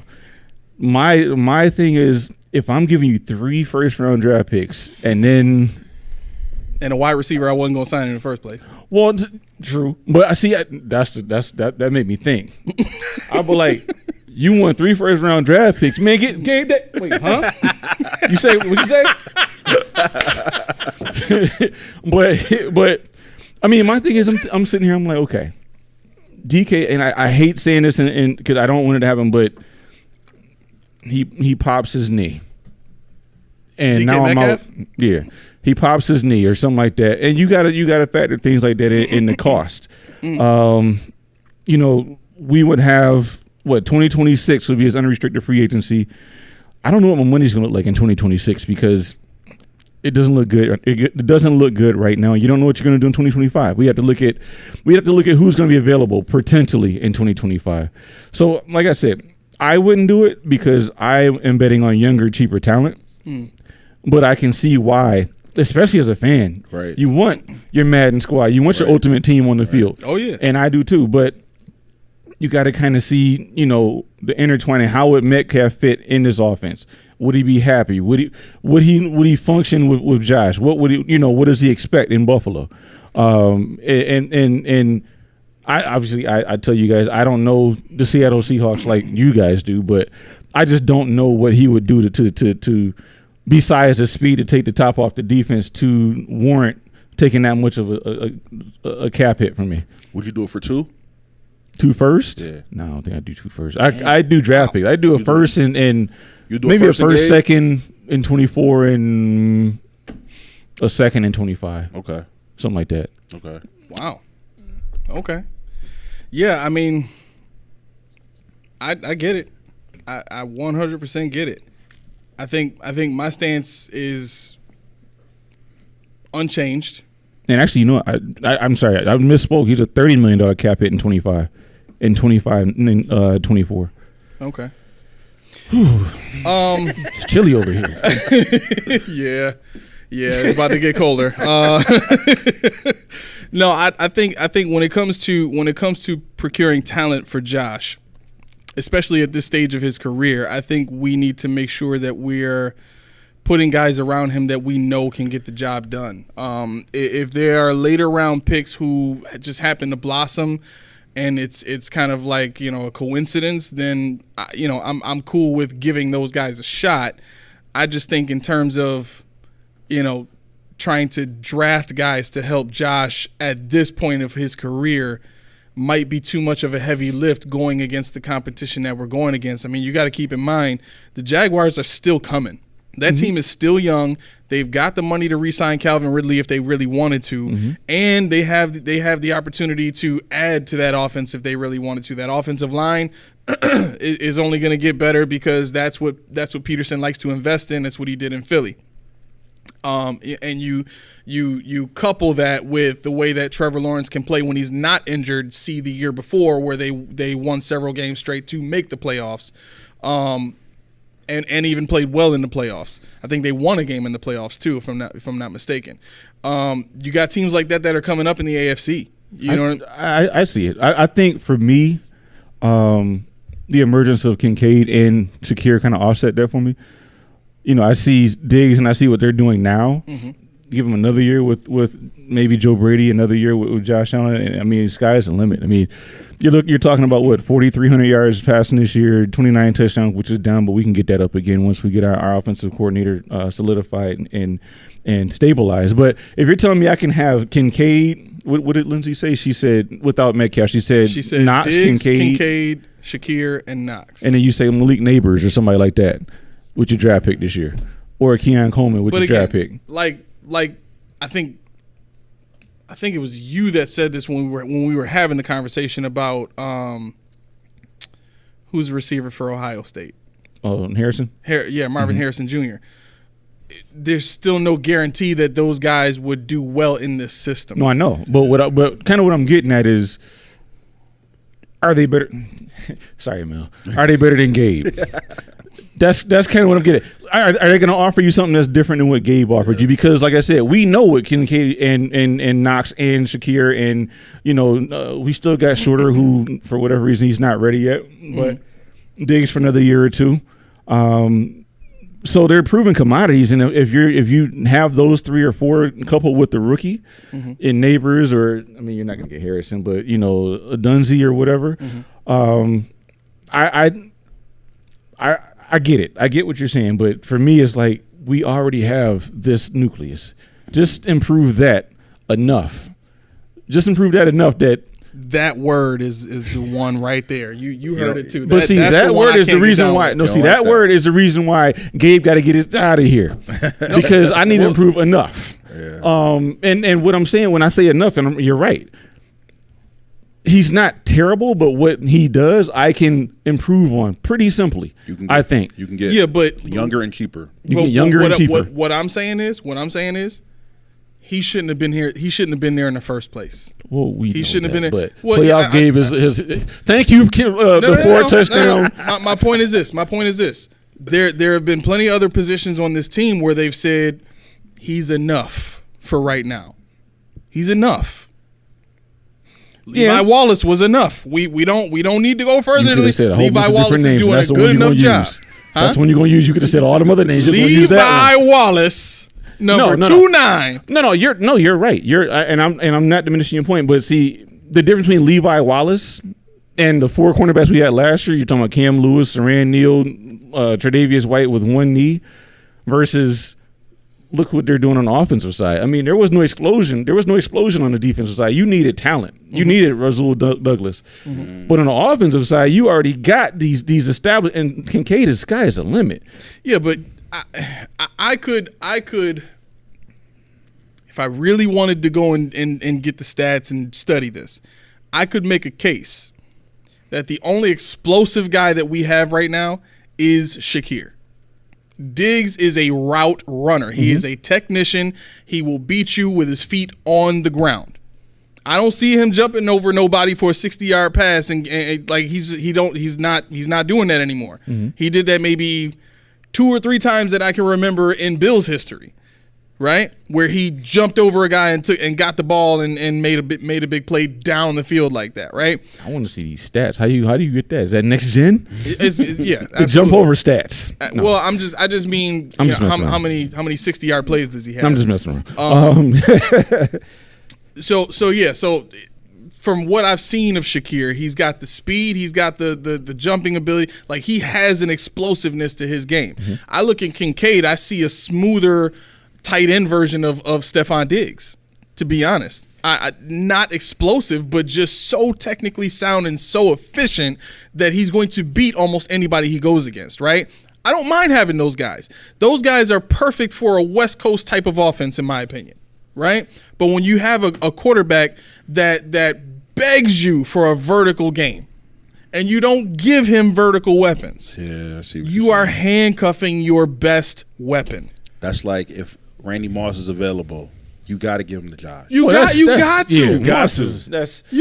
and DK are completely different to me. But listen, I do see the point though, because Moss was elite at what he does. He was big and fast, right? So he had both.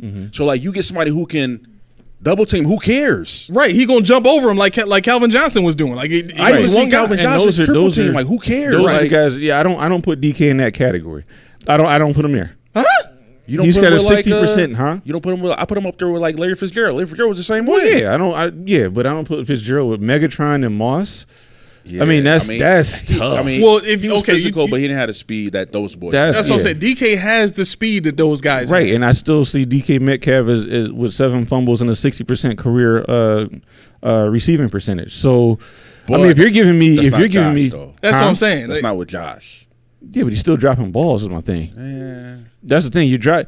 you got to keep in mind though, the routes where he's dropping balls is, over the middle stuff, slant routes that aren't being thrown in the proper position, and on top of that, he's the underneath guy. Like, because he's big, they go to him. They don't have a tight end. Mm-hmm. They have Tyler Lockett. Tyler Lockett, who's their deep guy. Mm-hmm. You know what I'm saying? So, and I mean, they're not throwing to Tyler Lockett underneath, because one hit and he's down. Right.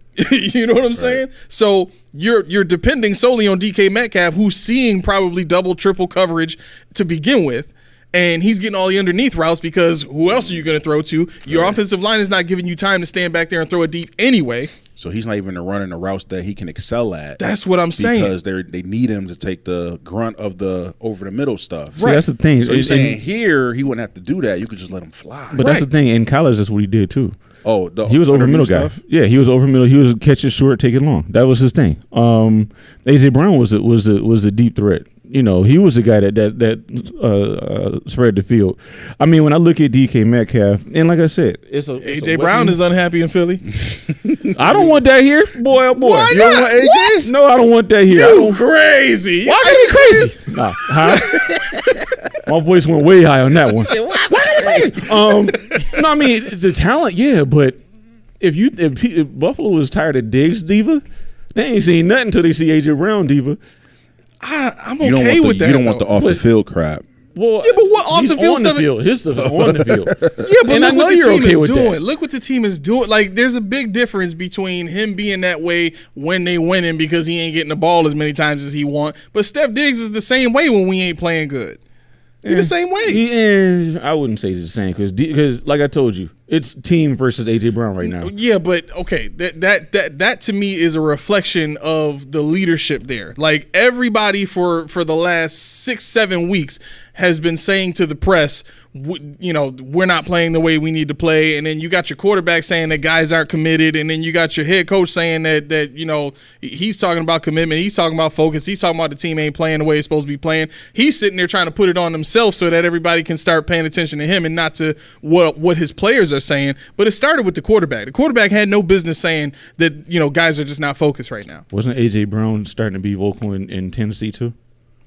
But I did hear some rumblings out of I Tennessee. think he was mad at Tennessee because he didn't have a quarterback who could throw him the ball. So he Like, doesn't he was have mad at Tannehill. That and he wanted some assurances that he would be paid there. And then the other thing too, in Tennessee, it was a Derrick Henry show. Sure, No, sure. 100%. But the thing is, I just don't need that right now. I don't. I mean, if we're gonna talk about it, I take DK Metcalf, I guess. But where's the third guy? I forgot his name now. He was the third guy out of Mississippi. And I actually liked him more than both of these guys in college. I forgot his name. He's done nothing. He's done nothing. But no, DK Metcalf, like I said, DK Metcalf was the raw one. He was the athletic beast. I mean, you've seen the guy. AJ Brown was by far the best wide receiver they had, and I really wish I remember the other guy because DK Metcalf wasn't even the speed guy. Didn't Knox come from there? Yeah, Knox was on that team too. That's why Knox didn't have any touchdowns because he was playing with these dudes. Right. What do you want me to do? Right, I'm just gonna stand here. Nah, dude, you know what? it's Now I DK. gotta look this up. Let's see, Right. 2019, because they all came out the same year. All three wide receivers. I know what you're talking about because they was talking about it. They all came out the same exact year. I mean, give me some grace. But no, I think for that price tag, you're talking about. I need 100 receptions. I need. He had 1,100 yards last year. I need a double-digit touchdown season. I need. Is there any part of him and Diggs being on the same field that leads you to believe that can't happen with Josh at quarterback? Because you saying I need to see this, I need to see that. Like, what about any of this makes you think you're not gonna see it? And I will say, any wide receiver that come to Buffalo, Josh is gonna upgrade him.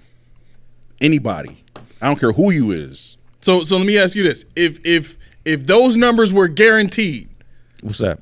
signing DK Metcalf, the 100 receptions, what are all the other numbers you were saying? If he had a Pro Bowl MVP level year, which him playing across from Steph Diggs, I think he could absolutely have.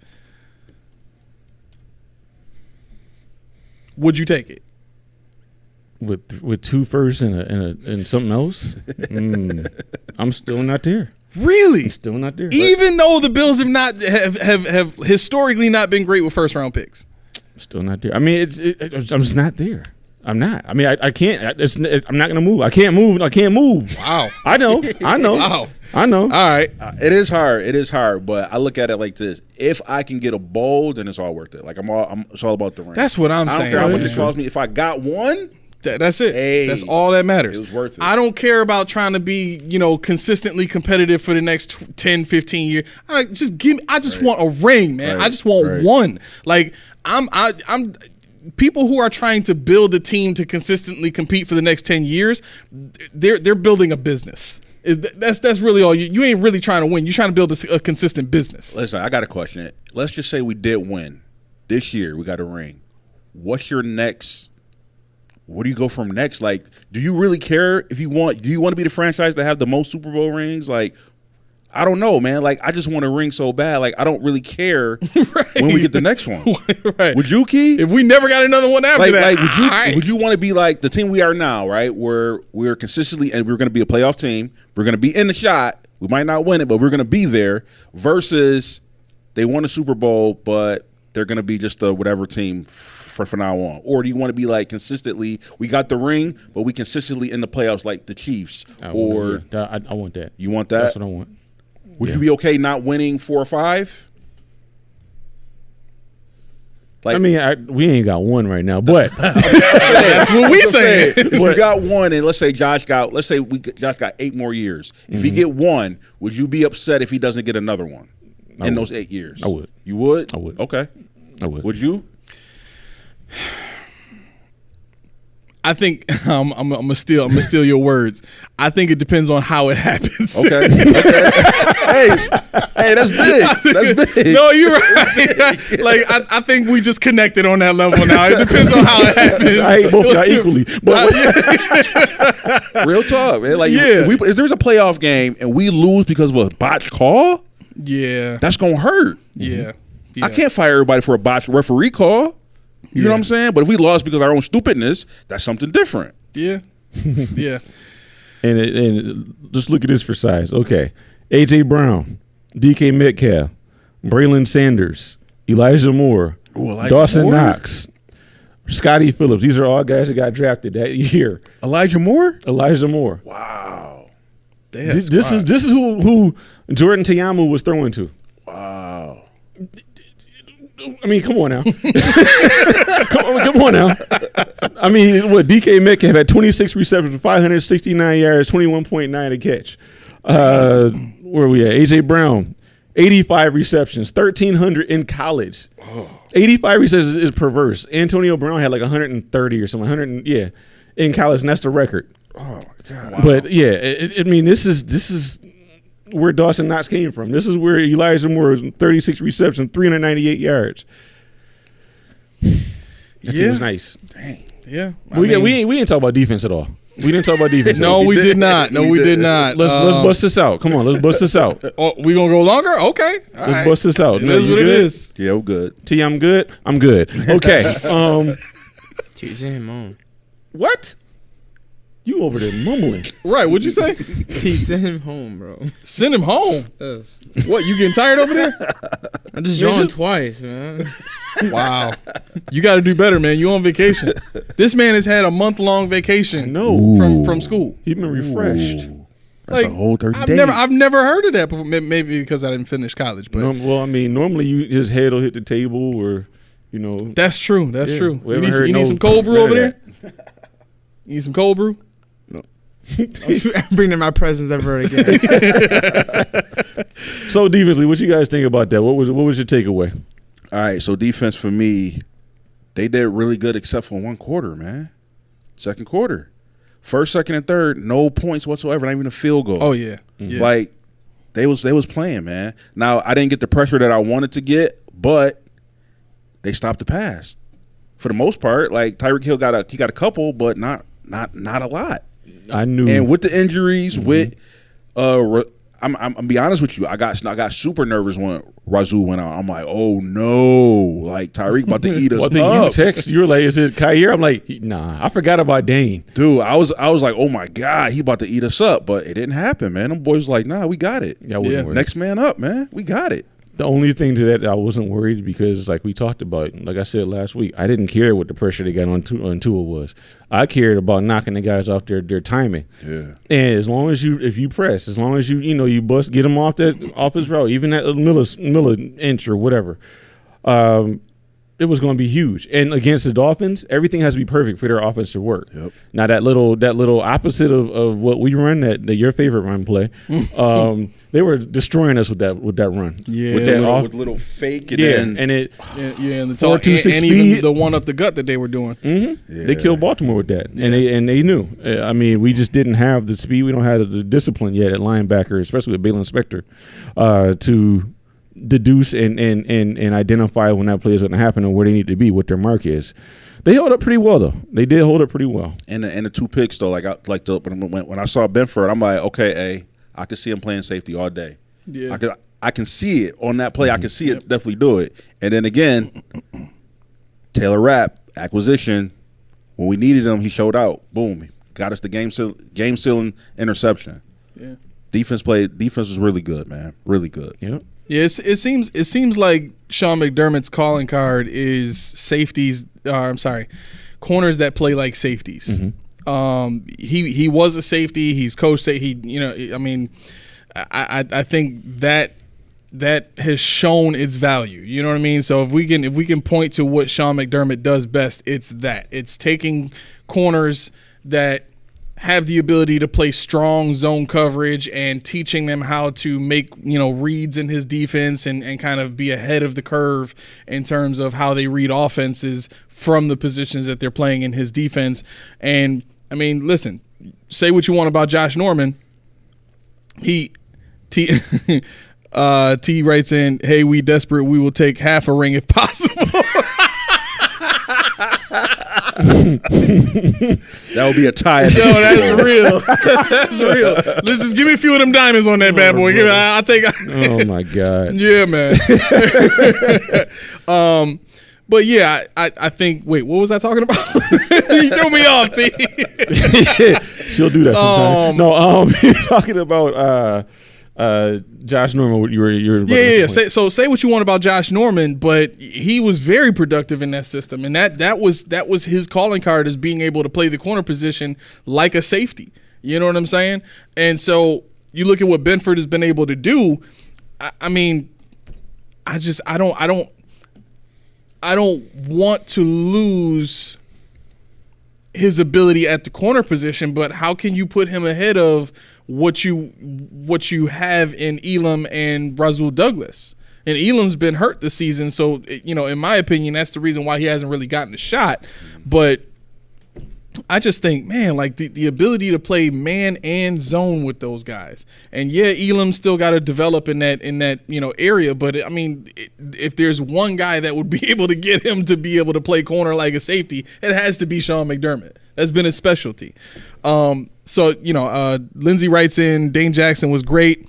That PI on Tyreek at the end was the best penalty to commit. Right. He had him. Yeah. He had him. And it wasn't even that big of a penalty. I could have went either way. I thought that was a ticky-tack call. Yeah. I thought it was. I was like, okay, but whatever. Yeah. I was looking at too many other things. I didn't get to see Spector's play, but I heard he was great. I heard he did a good job. He had 4 tackles, and yeah, I heard he was shooting the gap. Runs on run plays specifically. I mean, that's a strength, so that's to be expected. But I am glad that he got a shot. You know, he's been one of those guys that you hear great things about, but you never get to see him on the field. I thought it was interesting. He got the nod over Dorian Williams. That was surprising to me too. Like, is it a rookie thing? Is it a development thing? Like, he's getting the same treatment now that Elam is getting. Yeah. Yep. Like, what's going on? You don't know why he's not on the field, and you can't point to anything. He's getting Kyr'd. That's the one thing that I cannot put my finger on. What is it with him with rookies, man? It's like he just don't trust them. The only one, the exception was Trey and Josh. Really, well, Edmonds. Oh yeah, like those three. I mean, and even technically, Josh ain't started out of the gate. Right. You know what I'm Peterman saying? Was ahead of him. Matter of fact, I remember we got whooped by the Ravens. Yeah, with 6 interceptions, whooped, 5 bro. interceptions. Yep. And then to make it so bad, they put in Lamar. And Josh stood on the sideline like, dang, I got drafted before this dude. He already playing. Yeah. Yeah, Dwayne Williams played 12 snaps on special teams with nothing else. He didn't get a sniff of defense. Yeah, so I don't know how I missed this comment. What? Rich wrote in. Let me see. McDermott is going to just sound like a scenario. Josh would have been. Josh Allen would have been J.P. Lossman under Whaley. Under Whaley? Yeah. What y'all think about that? Like, well, okay. how much of an effect do you think Sean has had on Josh? But he said Whaley, From a development that's what I'm saying, Whaley with was a coach. GM. Yeah. Well, coach. See, that's my thing. Which coach is working? If it's Marone, he'd have been out of the league. What about what about Gailey? Oh, Gailey? Yeah. Oh, man. It would have Gailey been was Mahomes. under Who? Whaley, wasn't he? Gailey was under Buddy Nix. But Oh, that's right. I'm trying to think for that. I think he had a year under him. Yeah, Whaley's the associate GM. But I guarantee you, under Marone, Josh should have been out of the league. Really? Yeah. Absolutely. I mean, Is there any coach you think who would have been good with Josh? Gailey. Gailey. Gailey, yeah, definitely. Would have been. 100%. What about Rex? Nah, Maybe? I don't think. Nah. I think Well, Rex. Roman is offense coordinator. Oh yeah, Right. Yeah. Right. He would have been a running back just like Lamar Jackson was. Yeah. Yep. Same way. And it wouldn't have been as pretty. Right. It wouldn't have been as pretty. I mean, it's preservation. I think Lamar Jackson, people are still waiting on him to get damaged really badly. They're still waiting on that hit to come. And Lamar Jackson, he's a lot like LaShawn McCoy, where he just doesn't take those hard hits too often. And what I noticed too, like I didn't think about it until like I'm watching the game and I'm watching these quarterbacks. Most of those career-ending injuries or serious injuries, they happen in the pocket. They don't happen while you're running. But you would think, oh, he's taking extra hits, but who's hitting them? Right. Cornerbacks, linebackers. It's not 300-pound linemen, boom, hit them in the pocket. You know what I'm saying? So, like, I know a lot of people say, even me, like I used to say, oh, man, you're taking more risks. But statistically, it's been proven most of the injuries happen that take quarterbacks out, it happened in the pocket. Yep. So that's even like an added benefit to why I won't get hurt because I can run and scramble. And when you're scrambling, you're more aware of your surroundings. When you're in the pocket, you got the blind side. You might be going this way, and Now, granted, there's an exception. Of course, RG3. He was the Russian quarterback, and that's how he got hurt. Yeah, no, he got hurt because of Shanahan. That's who he got hurt. They was like, oh yeah, his ACLs, but it's not that bad. Go back out there. He kept running them. And his knee buckled, and that was it. But yeah, I think to Rich's question, no, Josh Allen would definitely not have been the quarterback he is right now under anybody else. But more importantly, Daboll. Yeah. Because I look at, and it's not the same. I don't want you guys to think I'm comparing them one for one, but E.J. Manuel's career, he was taught what? Don't mess up. Yeah. What if somebody told Josh Allen don't mess up when he first came in the league? He'd have been. It would have ruined him. Yeah, it would have ruined him. Yeah, it would have ruined him because that's part of his game. His game. I'm not being. Some of his game is messing up. Mess up. Yeah. Right. That's why I said in the comment we were texting, like, if you missing, you got to keep shooting. Like, shoot or shoot. Like, you got to shoot. Like, in basketball, like, hey, I don't care if you missed the first 5 shots. They ain't going to tell you, all right, sit down. They going to say, keep shooting. Right. But I'm like, dude, I keep missing. Eventually, you're going to hit, and it's going to keep going. So, like, you can't worry about the mistakes all the time. You got to play your game. And to the basketball coefficient, to your point about what you said, I believe you said Joe Brady, when the long balls weren't working, when nothing was clicking, he started going short. Yep. In basketball, what do? If you miss the ball, what do they try to do? The first technical, shoot it, because all you got to do is see the ball go in the hoop. Yep. Once you see that ball go in the hoop, confidence, you good. Boom. You know, so yeah, you're right. I mean, and that's credit to a good offensive coordinator. That's true. That's true. But I mean, I really don't have anything to say about defensive line because at 2.2 seconds of release time, they're not doing nothing. Right. There's no point. Right. They can't get there. The only thing I think I would say about that is they got more hands up on the ball in the first game, and somehow it just seemed like they weren't able to do any of that in this game. I don't know if that was technique by the linemen of getting their arms on shoulders so that the hands can't get up. Yeah. I know I saw that against, I think it was Rousseau.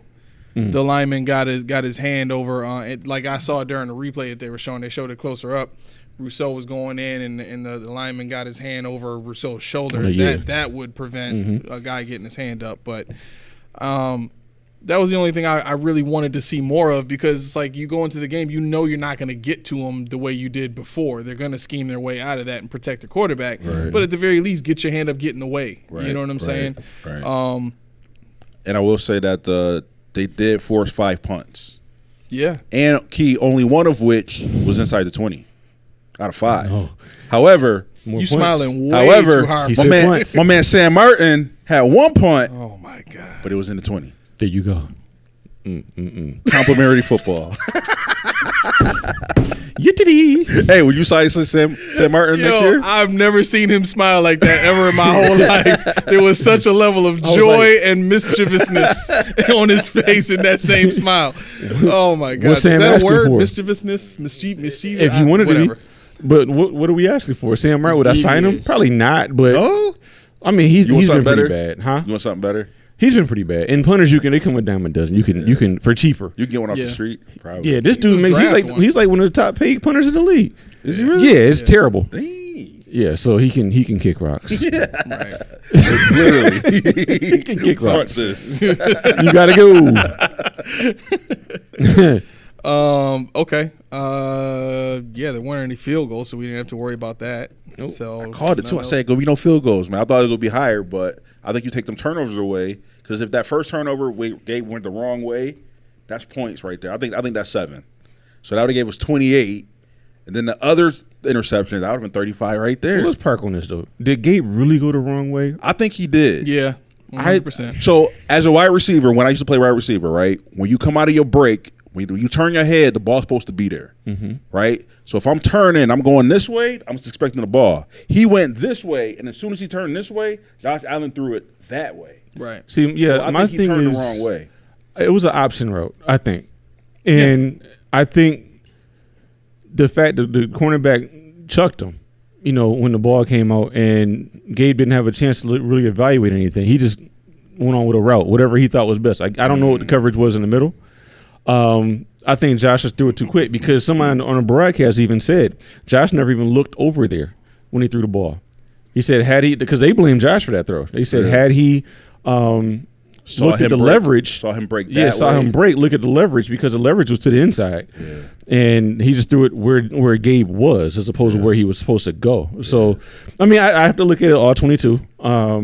But once again, that would have been a touchdown either way. If he would have threw it to him this way, or if Gabe would have turned that way, that would have been a touchdown. Right, yeah, and I think that's what I was saying too. Like you're right. The corner gave up the inside. The corner, like, so like if I'm a quarterback, even if I'm a receiver, like if a corner is giving up inside leverage, the coverage is there waiting for transfer. Right. You know what I'm saying? So you know that his face, somebody's coming in. Exactly. So if I'm a receiver and I'm running that route, like I don't want to just accept whatever the defense is giving me as a receiver. I got to make something happen. And honestly, if you think about it, the safer play is the sideline, because it's either going out of bounds or it's going to my receiver. And he's a bigger body. Right. And he put in a position where only Dave could get it, because it would be right here in his knees. Boom. Perfect. So the defender couldn't even get it. Right. That's exactly right. But I've seen that too many times between him and Josh, man. Like, yeah. Well, playoff game's gonna get better, right? Oh yeah, because the playoffs. He's waiting for the playoffs. Why It's did not playoffs why did yet. I bait this and It's not just playoffs failed? yet. When the playoffs missed. come in, This he's is- like AI. Practice? I missed. Regular This season? would be the game to do it because the last time in the regular season that we saw Gabe Davis be great, it was against this team. Last right. season. He had that 95, that 98-yard bomb. Yep. Yeah, Minka Fitzpatrick looked like trash the whole game. Yep. He was trash. Yeah, no, I think we covered the D line, but I mean, really, there was nothing that they did that I didn't expect. I didn't expect them to hit Tua. I didn't expect them to really get a lot of pressure on Tua. I expected them more so to focus on trying to take the wide receivers off the routes, trying to disguise what they were going to do on defense in the back seven, and they did a good job of it. But this goes back again to what I said earlier when I said all the excuses people were making about the scenarios of injuries and all. Miss me with that, because all it took was a team that changed their philosophy or make adjustments or do it what your players do best. You get that performance because the defense saved us again. Yeah. And you're right. Like, Milano's been out a long time now. So, yeah, you ain't got Milano. They didn't have Milano. Like, they already made the adjustment for that. Right. They made the adjustment for Trey White. Like, I know these players are out. They've already corrected that. So you can't keep saying that. Yeah, they just write it. Oh, well, they didn't have Milano. Oh, yeah, they didn't have Milano for the most majority of the year. Like, And that's the thing, we won 4 in a row before yesterday, and what would we have lost? Oh, we did good considering what? The same team you just won 4 in a row with. I mean, what are we considering? And I mean, the fact that Dodson goes out, the fact that Douglas goes out, like I said earlier, the fact that these backups are having to play and they're still dominating a good offense, the number 1 scoring offense in the league, dominated them, and kept them to 14 points.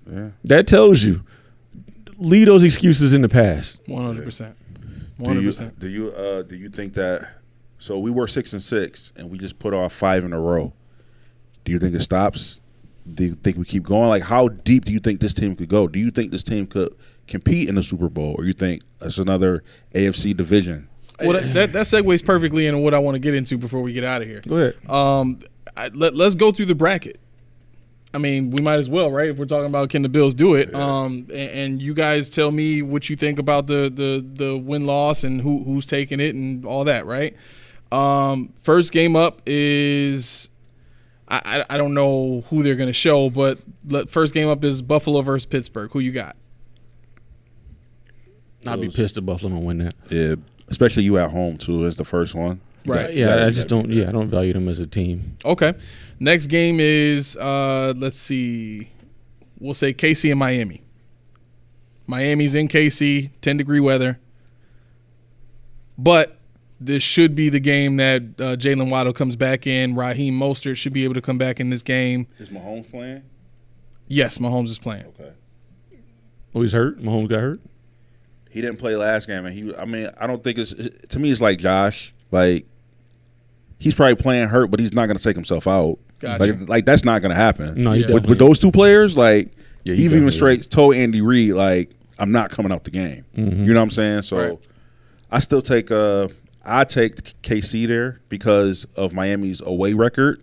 Yeah. They suck on the road, especially in the playoffs. They played them tough earlier in the season when they went to KC, but yeah, I agree that this team hasn't seen what it's like there. They actually beat them in London. Oh, they played in Germany. London. That's Germany, right. one of Yeah, them. yeah. Okay, Germany, my bad. One of them. You're right. Yeah, but I mean, KC's atmosphere in the playoffs is a different monster. I don't think Miami's ready for that. I got KC taking that one. What you got? Yeah, KC. Okay, so in the divisional round, you would have Buffalo hosting KC for the first time in 4 years. Finally. It's only been 4 years? Finally. Of us, competing for AFC championships and Oh, whatnot. I Yeah, was it's been talking 4 about years. since we've never had KC come to Buffalo ever in the history of mankind. In it the seems playoffs, like. yeah, it's never Period. happened. Right. I think like what we always the last do. time was it like 2017 or 16 they came to us? Last time they came to us, it had to be Yeah. before McDermott, so maybe 16. Yep. Okay, so Crazy. last but not least in the AFC, before we get to the divisional round, Houston and Cleveland, who you got? It's in Houston. Cleveland should win, but dude, I'm not leaving Houston out, man. That's gonna be close. You can after that. Like what you've seen from CJ Stroud, this might be a risky one. This might be a risky one. And that Cleveland defense is good, but their best corner has been hurt. I'm not sure if he's back. I'll look this up later. I'm just gonna say I got Houston winning that game. You said Houston? I go Cleveland. To me, it's on the fence, but I can see Houston winning that one, stealing that from them.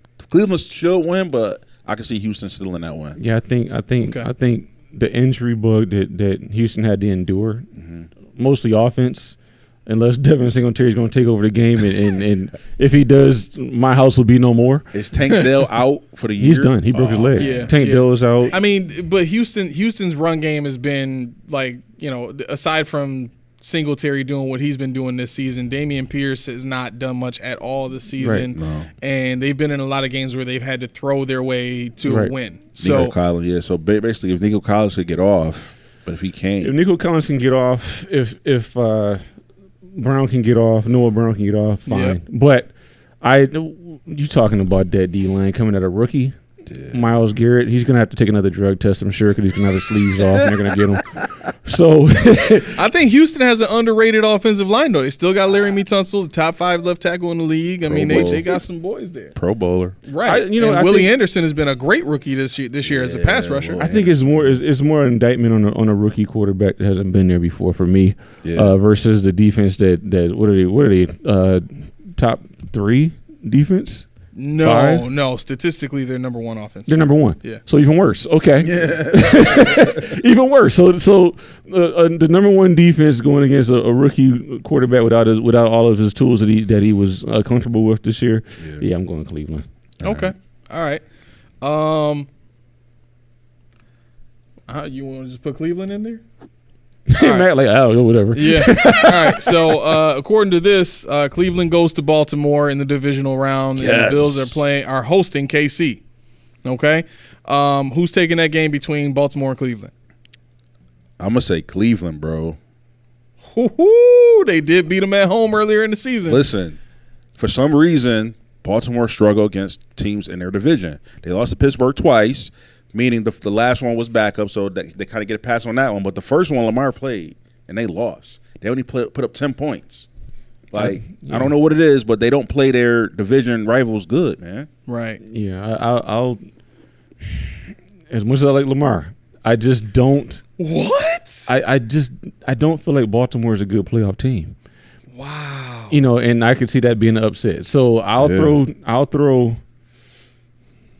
Wow, we really giving Joe Flacco a shot in the AFC Championship game right now? Yeah. Flacco in that defense, man. Listen, no lies detected. I get it. I get it. Yeah. Wow. Okay, so Cleveland's taking that one, man. You know what? You can't argue with it. You can't argue it until we see Lamar Jackson prove that he can be the same guy in the regular season. In the playoffs, right. You're right. You're right. We got to see it. So, all right. KC at Buffalo. I don't know what the weather's going to be like for that game. It's cold. But who you got? Uh-oh.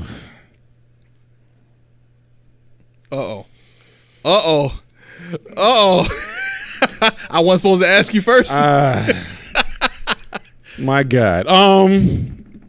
Dang. Mel, what you got? So I'm going off of strictly Josh's record at home and Pat Mahomes' record away from home.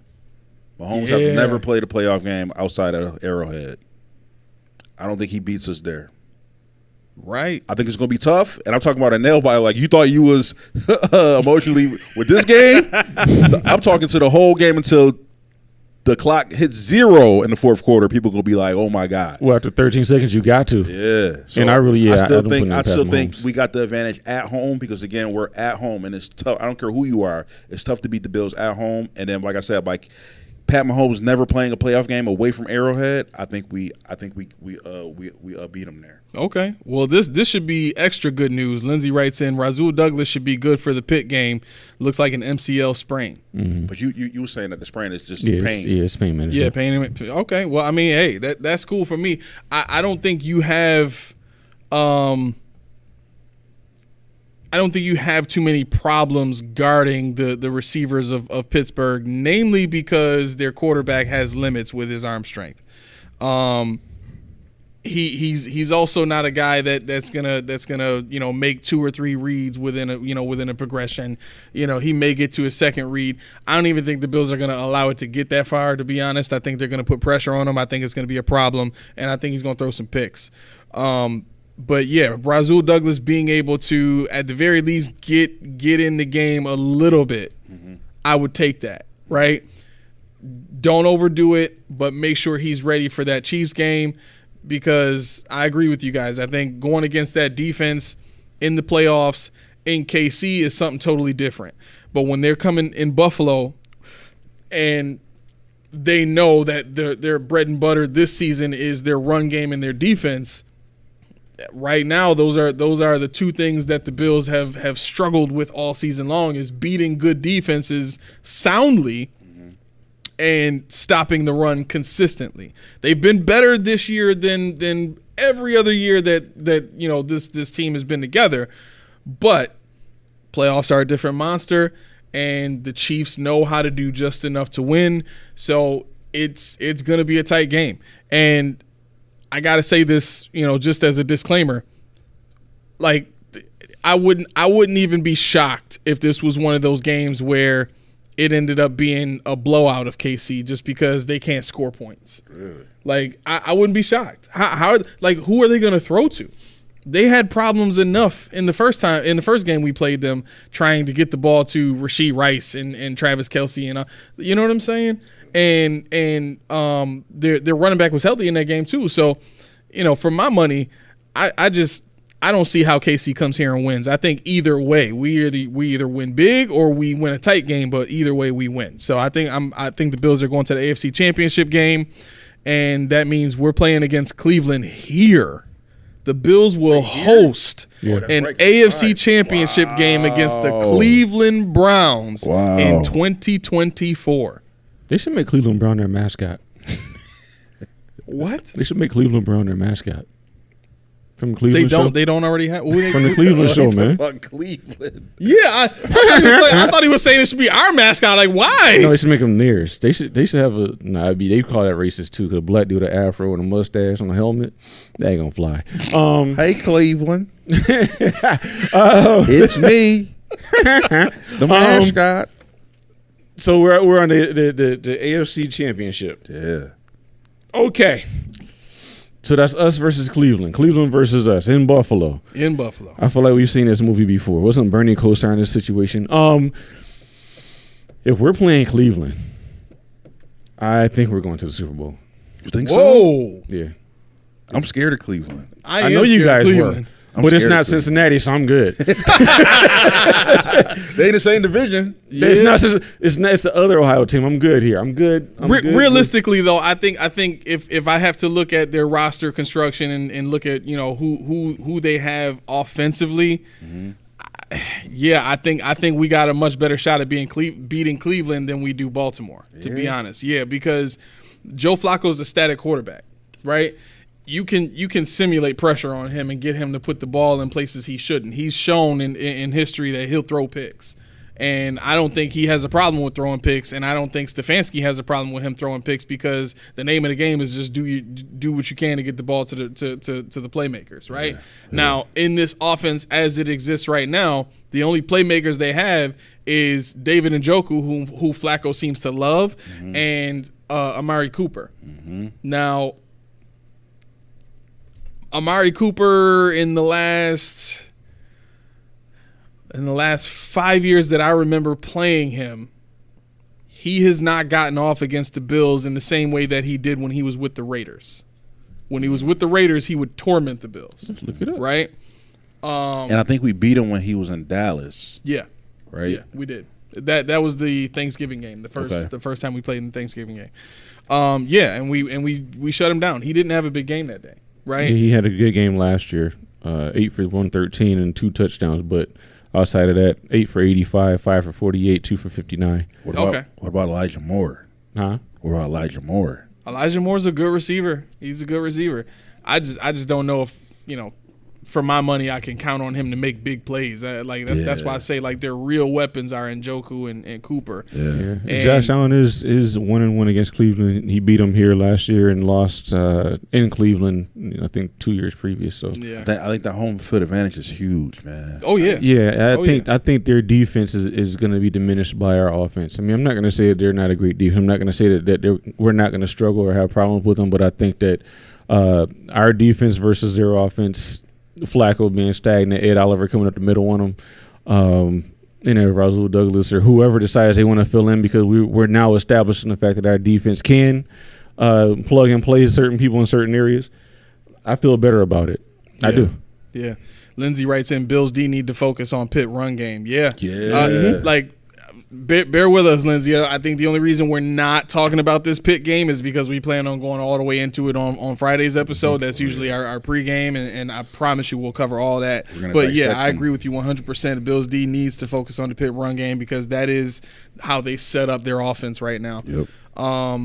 Okay, so we got the Bills in the Super Bowl, right? We got to go through the NFC real quick. All right. Green Bay at Dallas. Okay. So Dallas is on the divisional. LA Rams versus Detroit in Detroit. My heart say Detroit, but that's a rematch. And Jared Goff is pissed off. Matt Stafford, I don't know, man. I think Matt Stafford having Cooper Kupp and Puka Nacua on the same field. That's what I'm saying. And their running back Williams is back, Kyron Williams. Yeah. I'm sorry. And I they think still got Aaron Donald, bro. Right. I'm sorry. I think the Rams win that game, man. I think the firepower is just too much for that defense. Hey, ain't no need to be sorry. I don't really care. I think Detroit just because, but I mean they've been a high-powered offense, and I just don't have any faith in the Rams. I tell you what, that'll be the premier game of the NFC. Yeah. The Rams in Dallas? No, Rams and Lions. Yeah. Ooh. That's gonna be the premier game because Dallas is probably gonna walk Green Bay. Detroit should have won that game when they played in Dallas. Yeah. Okay. All right. So we'll let's do it. Let's put Detroit against Dallas in the divisional round. Who you got? Tampa Bay. Oh, Philly's going to Tampa. Who you got crazy. now? Even though Philly has been playing butt the last couple of weeks, bro, they lost to the Cardinals. Was Hurts' finger on his throwing hand or not? Throwing hand, because when he hit the helmet, it's like it dislocated. Yeah, it just popped out. So it's gonna be swollen. So mobility's gonna be off. So I don't think Tampa Bay. So Tampa Bay was fighting to get in the playoffs, and they barely got in. Matter of fact, they beat the Panthers 9-0. Yeah, no, and they were fighting for the playoffs. Right. I don't even know how Tampa Bay got in, but I got the Eagles. So yeah, I got the Eagles. Okay. All right. So Eagles are going. Let me see. Eagles are going to San Fran. No.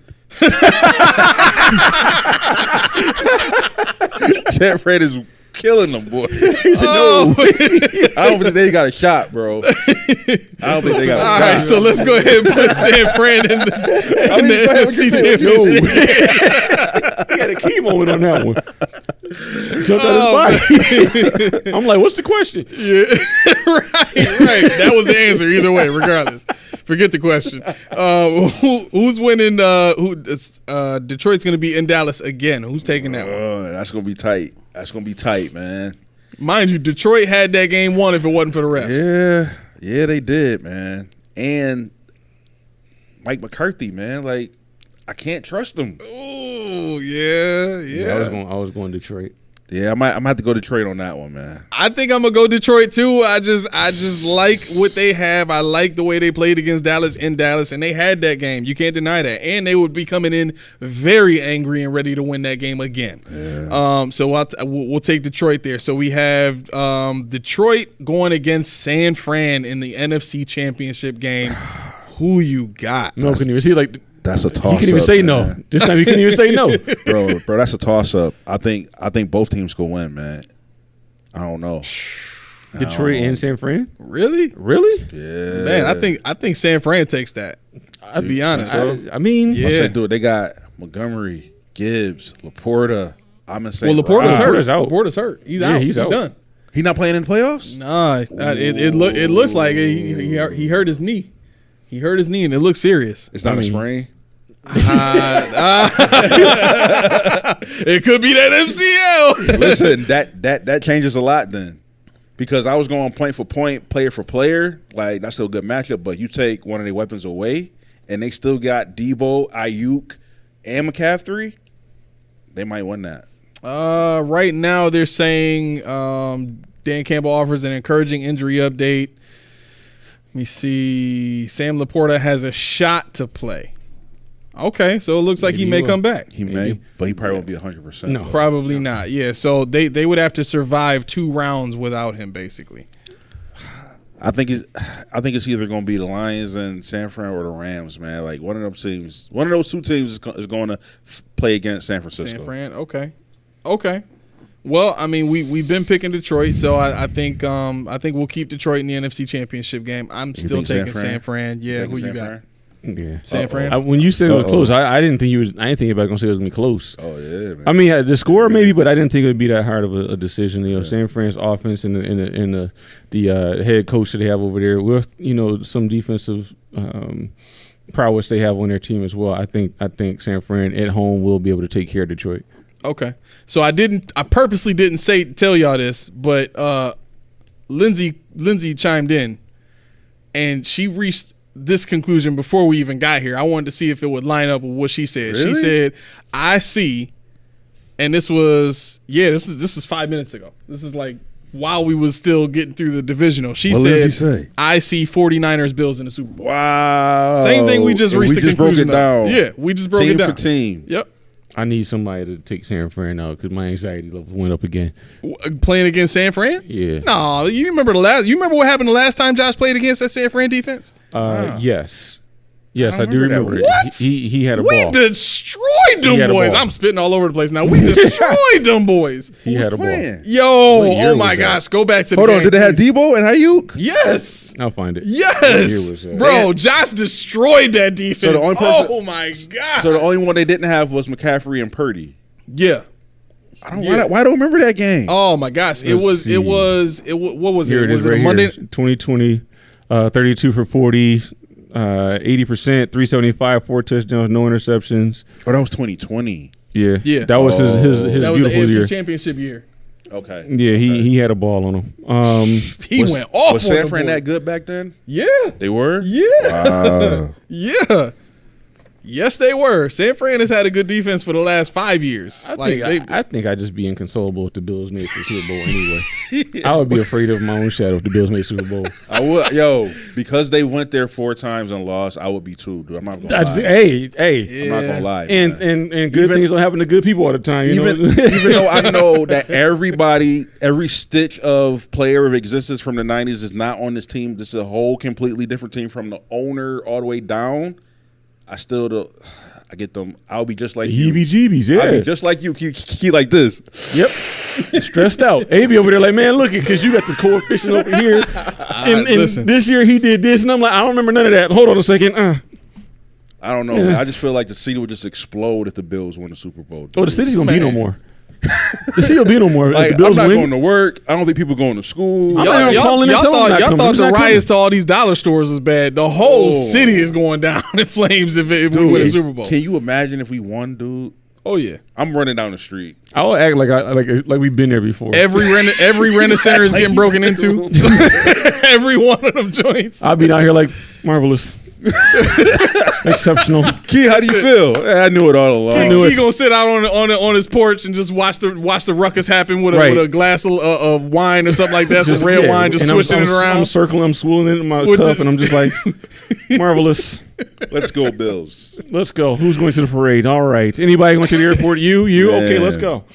Yeah. But when I get behind closed doors, I probably would I don't even want to say what I'm definitely going to cry. I'm not even going to lie.